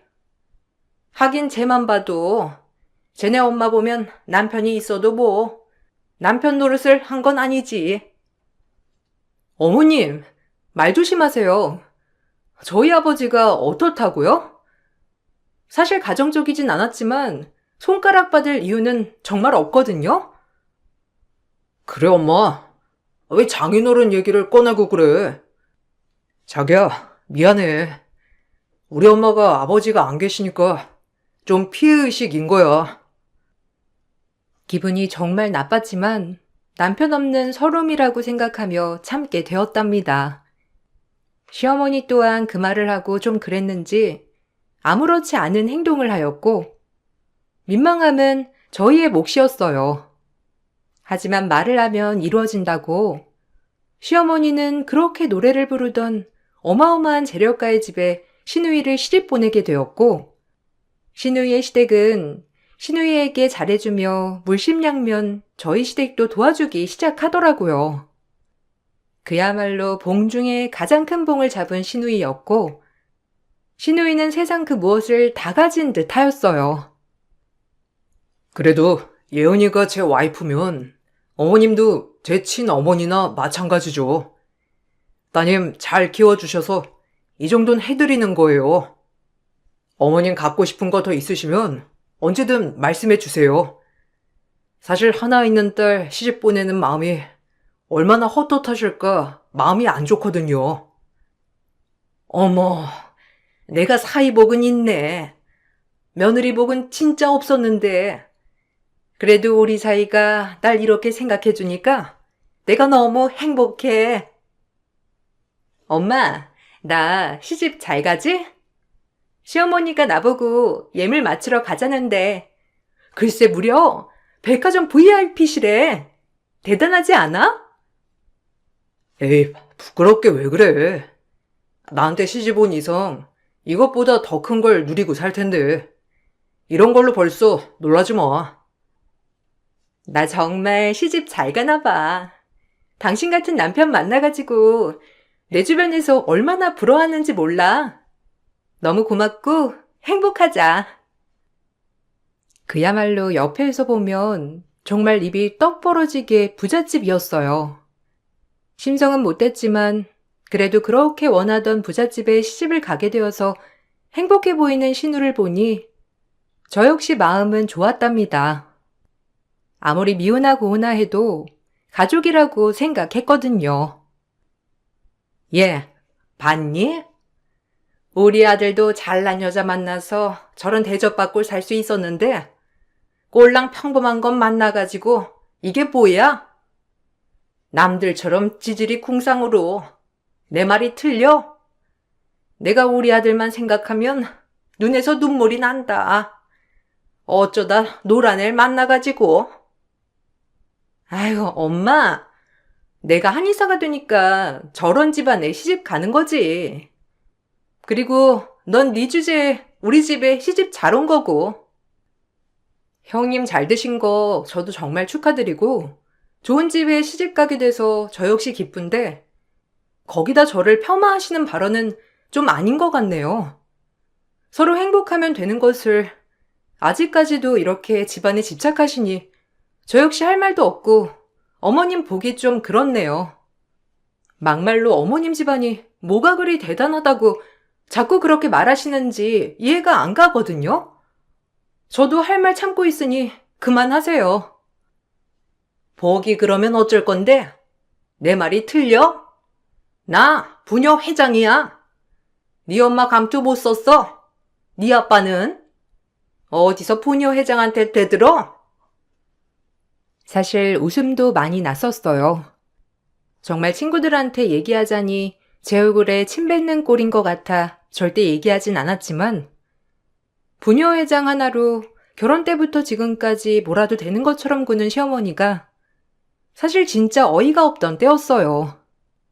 그럼에도 남편의 어머니이기 때문에 참은 적이 한두 번이 아니었답니다. 하지만 그 잘난 부녀회장 타이틀을 신우이의 시댁 앞에선 내세우지 못하였죠. 그래도 귀한 딸 주셔서 감사합니다. 꼭 결혼하면 우리 며느리 한의원 하나 차려주려고요. 그래도 본인 간판은 걸어야죠. 어머, 아유, 정말요? 제 딸이라서가 아니라 진짜 똑 부러지고 근성 하나는 훌륭하거든요. 저희가 뭐 준비한 게 없어서 죄송해요. 이렇게 예쁜 따님 주시는 것만으로도 감사하죠. 사실 집안이야 고를 수 없는 거고 이렇게 훌륭하게 키워준 것만으로도 감사해요. 아이고, 이렇게 사돈어른이 인품이 좋으셔서 제가 딸 보내는 입장에서 안심이 됩니다. 그저 우리 딸 많이 아껴주세요. 본인 딸을 그렇게 보내면서는 집안 차이가 난다고 생각하신 건지 사돈어른들에겐 정말 깍대시구는 시어머니였어요. 그 모습을 보자 사실 정이 더 떨어지는 마음이었답니다. 상대성이라고 강자 앞에서 약하고 약자 앞에서 강하게 구는 꼴이었거든요. 그럼에도 좋은 게 좋은 거라고 꾹꾹 참았고 시간은 흘러 신우이는 시집을 갔고 뒤이어 바로 한의원을 개원하게 되었답니다. 사돈댁이 굉장하게 큰 출판사를 하는지라 유명하신 분들도 신우이의 개원식에 많이들 와주었고 저 역시 가족이어서 남편과 함께 신우이 한의원 개원식에 초대를 받게 되었어요. 그리고 그곳에서 아는 의대 원장님들과 대화를 주고받았는데 신우이는 그 모습을 보더니 갑작스레 급발진을 하며 저에게 따지기 시작하는 겁니다. 본인이 주인공인데 정작 본인한테 아무도 관심을 갖지 않아서 저에게 화풀이를 하는 모습 같아 보였고 저 역시 어이가 없어 신우이만 한참 쳐다보게 되는 풍경을 보여주었어요. 네가 뭔 말을 안다고? 식모 주제에 본인이 여기 선생님들이랑 같은 급인 줄 아네? 야, 너 저리 찌그러져 있어. 아니, 김 선생. 말이 좀 심하네. 자네 감히 이분이 누군지를 알고 대들어? 식모라니. 당장 사과하게. 내 오래된 벗딸이야. 아버진 잘 지내지? 내가 연락한다는 게 그동안 통 바빠서 우리 중에 제일 소신 있는 삶을 살고 있는 아주 존경받을 사람이야. 신우이가 절 다그쳤고 다그치자 그 모습을 본 저와 얘기를 나누던 의대 원장님들 중 한 분이 갑자기 나서서 신우이에게 따져 주었답니다. 그러자 옆에 있던 의대 원장님들도 신우이에게 호통을 치셨고 그 호통에 신우이와 신우이 남편 반응이 아주 웃겼어요. 아니, 원장님, 누군데 그러세요? 그리고 얜 그냥 제 집에서 집안일이나 하는 제 남동생 와이프예요. 뭘 잘못 알고. 자네, 이분 아버지가 누군지 모르나? 그 유명한 백민수 선생이야. 환자들을 위해 평생 희생은 내 절친이라고. 네? 백민수 선생님이요? 아니, 그 교수님 딸이라고요? 전 한 번도 뵌 적은 없는데 그냥 동네 한량 아니었나요? 그냥 동명이인인 줄 알았는데 올케 아버지가 의사일 리가 없잖아. 빨리 말 못해? 이게 다 어떻게 된 사실이니? 지금 우리 집을 속인 거야? 아니, 그럴 리가 없잖아. 그렇게 훌륭한 아버지를 두고 왜 굳이 얘기를 안 해? 그리고 백민수 선생님이라면 우리 남편 출판사에서 공들이고 계신 분인데? 너 그거 알면서 지금까지 입 다물고 가만히 있었던 거니? 어서 네 입으로 말해봐.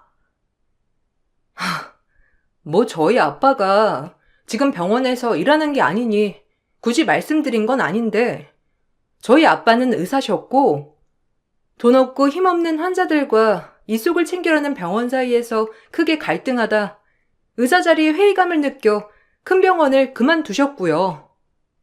그때 출강 나가던 교수직마저 내려놓으셨어요. 이속만 챙기려는 병원에서 근무할 의사들을 본인 손으로 가르치는 게 모순이라고 생각하셨거든요. 그래서 가르칠 자격이 없다고 생각하신 거죠. 그때부터 저희 집은 내리막길이었고 저희 아빠는 돈 안 되는 빈민촌 이런 데만 찾아다니며 환자들을 지금까지 의사로서 봐주신 거거든요. 저 역시 아빠를 원망한 적이 많았기 때문에 굳이 의사라고 얘기하지 않았고 그 덕분에 저희는 가세가 기울어졌던 거고 뭐 이걸 주저리 굳이 얘기하지 않은 것이고요. 아이고, 민수가 진짜 대단하지. 우리가 못할 일을 혼자서 해내다니. 솔직히 우리 동기고 친구지만 대단한 친구요. 아니, 백민수 선생이라고요? 아니, 처남댁 아버님이 백민수 선생이라니? 이번에 저희 출판사에서 자서전을 준비하려고 백민수 선생님과 접촉하고 싶은데 통 연락을 안 받아주시더라고요. 아니, 여보, 어떻게 된 거야? 처남댁 아버님을 몰랐단 말이야? 아니, 말을 안 하니 어떻게 알아? 그리고 설마 그 선생님이 얘네 아버지인 줄 내가 어떻게 알았겠어? 그냥 한량인 줄 알았지. 한량이라니. 사돈한테 말하는 꼬락서니가 진짜 대박이네요. 어차피 뭐가 달라질 게 있긴 하나요? 그게 뭐가 어떻다는 건지.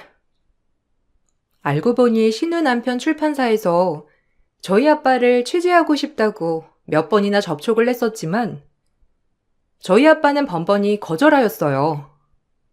하지만 계속되는 출판사의 제의에 저희 아버지는 그럼 책을 한번 내볼까 하고 지금은 고심 중에 있다고 했습니다. 사실 빈민촌에서 죽을 뻔한 위기를 가진 사람들을 여러 번 아빠가 목숨을 살려준 적이 있었기 때문에 그런 인터뷰들을 모아 백민수 선생의 인생 일기를 내보고 싶었던 겁니다. 신우이는 얼굴이 벌개져서는 할 말을 못했고 이 일은 사돈의 귀에까지 들어갔어요. 가뜩이나 평판을 중요시하게 생각하는 사돈 어른이었기에 이 많은 사람들이 초대된 개원식에서 신우이의 행동이 소문 안 날 리가 없었죠. 사돈은 며느리라고 아껴줬던 것과는 다르게 이 일을 알고 신우이에게 엄청 큰 막말을 했다고 전해 들었답니다. 내가 살다 우리가 얼마나 백민수 선생 책에 공을 들이고 있었는데 너 때문에 백민수 선생이 다른 출판사랑 계약하면 책임질 거야? 그리고 거기 의사 양반들 다 모인 자리에서 네 올케한테 그렇게 막대했다며? 너 원래 이런 애였니? 아니, 그렇게 따지면 네 집에 볼 게 뭐가 있어? 그래도 우리 아들이 좋다고 하니 허락했다만 원래도 없이 자란 애들이 남을 평가지라고 본인 잣대로 세운다고 하던데 그 말이 딱이구나. 나 네 한의원 월세 못 내주겠다. 그러니까 네가 알아서 해. 내가 미쳤지. 더 알아보지도 않고 저런 애 한의원을 차려주다니. 너 우리 집을 우습게 봤나 본데 내가 얼마나 무서운지 보여줄게. 어머님, 죄송해요. 전 올케가 백민수 선생님 자제인 줄 정말 몰랐어요. 그냥 동명이인인 줄 알았지. 어떻게 올케가 그분의 딸일 거라 생각했나요? 전혀 언급도 없었기 때문에 그런 거예요. 그러니까 제발 어머님이 한 번만 용서해 주세요. 용서? 용서는 네 올케한테 해야지. 백민수 선생님이 지금 우리 출판사를 염두에 두고 있는 상황인데 네 올케가 얘기하면 어떻게 되겠니? 너 이 일 틀어지면 가만 안 둘 거니까 그리 알아. 한의사 며느리라 그나마 집도 안 보고 허락했는데 이래서 본데 없이 잘한 거는 티가 난다니까. 한의사면 뭐 할 거야? 머리에 든 게 텅텅인데 네가 알아서 잘 해결해. 맘 같아선 우리 아들이 너 싫다고 하면 당장 이혼시키고도 남았어. 알아들어? 어디서? 저딴 교양 없는 게 내 며느리로 들어와? 신우이는 어쩔 수 없이 시댁 때문에 저에게 미안하다고 해야 하는 상황이었지만 이제 와서 실컷 무시하다 저희 아빠가 이런 인물이라고 하자 태도가 급변한 게 아니 꼽더라고요. 그리고 아빠도 이 상황을 모두 다 들으시고 처음으로 저의 손을 들어주는 계기가 되었답니다. 아빠 역시 신우이 남편 출판사랑 계약을 할까 고민을 많이 했었는데 역시나 아닌 것 같은 거였죠. 하지만 전 처음이었어요. 늘 남의 편만 들고 남을 생각해서 사는 아버지가 제 손을 들어주며 저에게 따뜻하게 말해준 적이 처음이라 당황했었거든요. 그리고 그날은 눈물이 펑펑 쏟아졌답니다. 아버지도 아버지셨구나라는 마음을 몰라줘서 죄송했거든요. 그런 일이 있을 줄은 몰랐다. 미안하다. 아빠가 너한테 해준 게 없는데 이런 거라도 너한테 해줘야지. 사실 너랑 너네 엄마한테 제일 미안해. 남을 돕는다는 핑계로 가정은 소홀히 하고 내가 부모의 자격이 있는지도 참 의심스럽구나. 그래서 더 밖으로 나돌았는지 몰라. 너희에게 못한 것 이렇게라도 해야 내 죄책감이 덜어질 것 같았거든. 정말 면목 없다. 아버지 원망 많이 했지만 이젠 괜찮아요. 그래도 주변에서 이렇게 우러러보는 삶을 사셨다니 제가 오히려 아버지를 너무 하찮게 생각한 것 같아 죄송스럽네요. 그리고 이젠 이렇게 훌륭한 분이 제 아버지란 걸 알았으니 정말 존경해요, 아버지. 그동안 제가 못되게 굴고 막말했던 거 다 죄송해요. 저도 제 마음이 그게 아니었는데 아버지만 보면 이유 없이 투정을 부렸어요. 고맙다. 너희를 돌보는 게 가장의 역할이었는데 내가 이걸 너무 늦게 깨달았구나. 정말 미안하고 버텨줘서 고마워. 그리고 아빠도 이제 조금은 내려놓고 달라질게.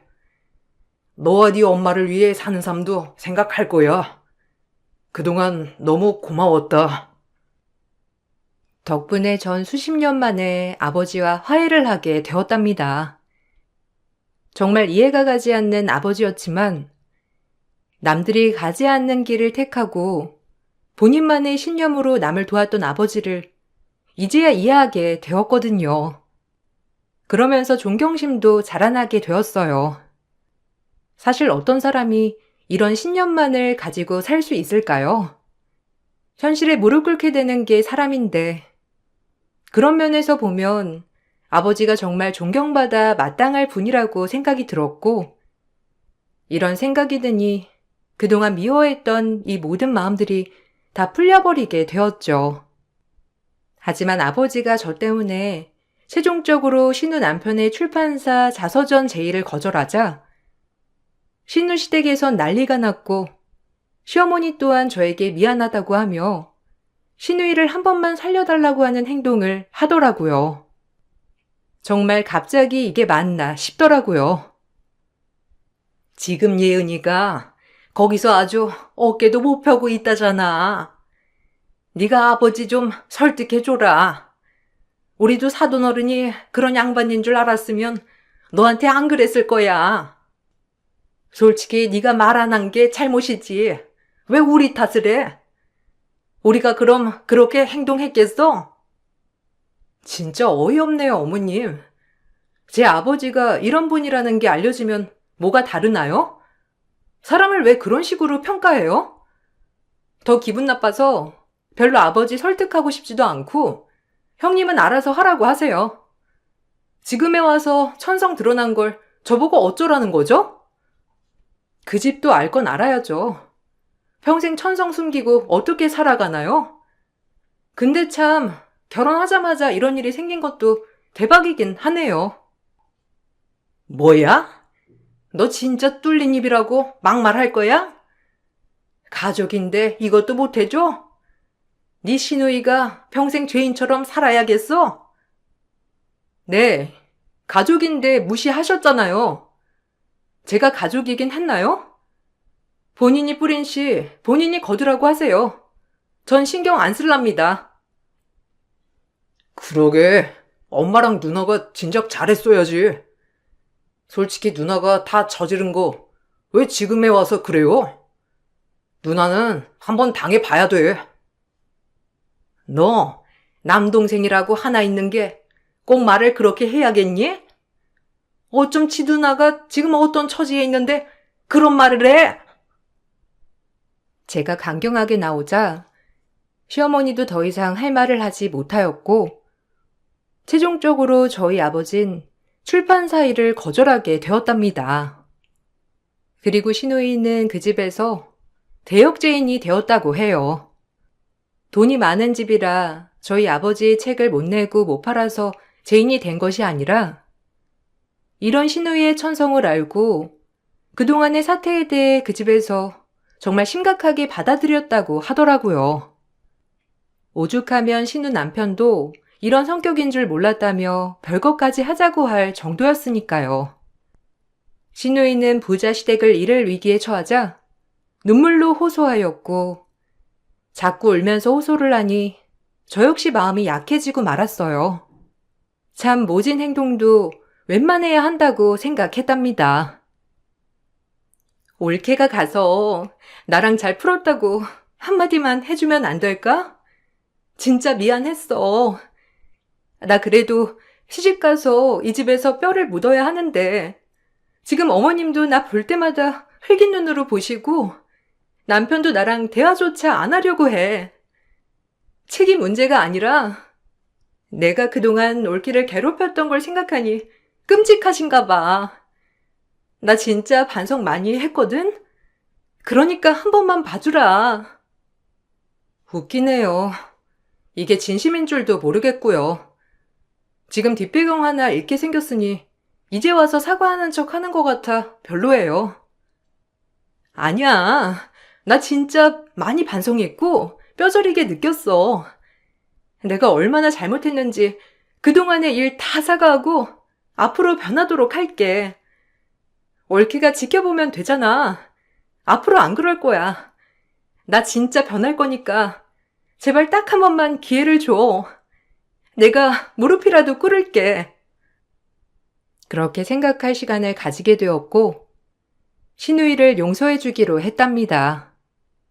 사실 이러면 제가 시누이랑 뭐가 다르나 싶었거든요. 시집살이가 고된 걸 알기에 시누이도 그 집에서 시집살이 당할 생각을 하니 저도 똑같은 인간이 되는 것 같더라고요. 그리하여 전 시누 남편을 만나 시누이에 대한 오해를 풀어주고 잘 지낼 수 있게 중간에서 말을 잘해주었고 이제 그 집에서 알아서 할 몫이라고 생각했어요. 전 제가 그래도 마음이 찝찝하지 않게 제가 할 도리는 다 했다고 생각을 했거든요. 그리고 저희는 남편과 작은 임대 아파트를 마련하여 따로 나와 분가를 하게 되었답니다. 오히려 같이 살지 않으니 가끔 보는 시어머니 또한 저에게 뭐라고 일절하시지 않으시더라고요. 이번 일을 계기로 시댁 식구들은 많이 깨닫고 느끼게 된 것 같았죠. 당신이 그래도 참 고맙다. 우리 누나랑 엄마를 그래도 용서한 거나 다름없으니까. 내가 더 잘할 거고, 당신 부모님한테도 잘할게. 그리고 장인어른께서 이렇게 당신을 훌륭하게 키워준 것 같아서 너무 감사한 거 있지? 보고 배운 건 무시 못하는 거니까. 그냥 내 마음이 찝찝하지 않으려고 그랬던 거야, 뭘. 형님이 잘 지낸다면 나야 좋지. 그래야 내 마음도 편하고 말이야. 남편도 저에게 고마워하였답니다. 하지만 제가 신우 남편에게 모든 오해를 풀었다고 해도 신우이는 이미 박힌 미운 털을 빼내기란 여간 쉽지 않았어요. 알게 모르게 시댁에서 신우이에게 눈치를 많이 주었고 이미 천성이 드러나 버려서 그런지 신우이 남편도 밖으로만 돌더랍니다. 그 일이 있고 신우이는 2년 정도 더 살다가 결국 이혼을 하였고요. 특별하게 재산에 대해 기여한 바가 없었기 때문에 재산 분할도 받지 못했어요. 아이도 없어서 깔끔하게 합의 이혼으로 마무리했더라고요. 하지만 신우이는 이혼을 겪고 오히려 모든 것을 해탈하고 반성한 것 같은 모습을 보여주는 계기가 되었어요.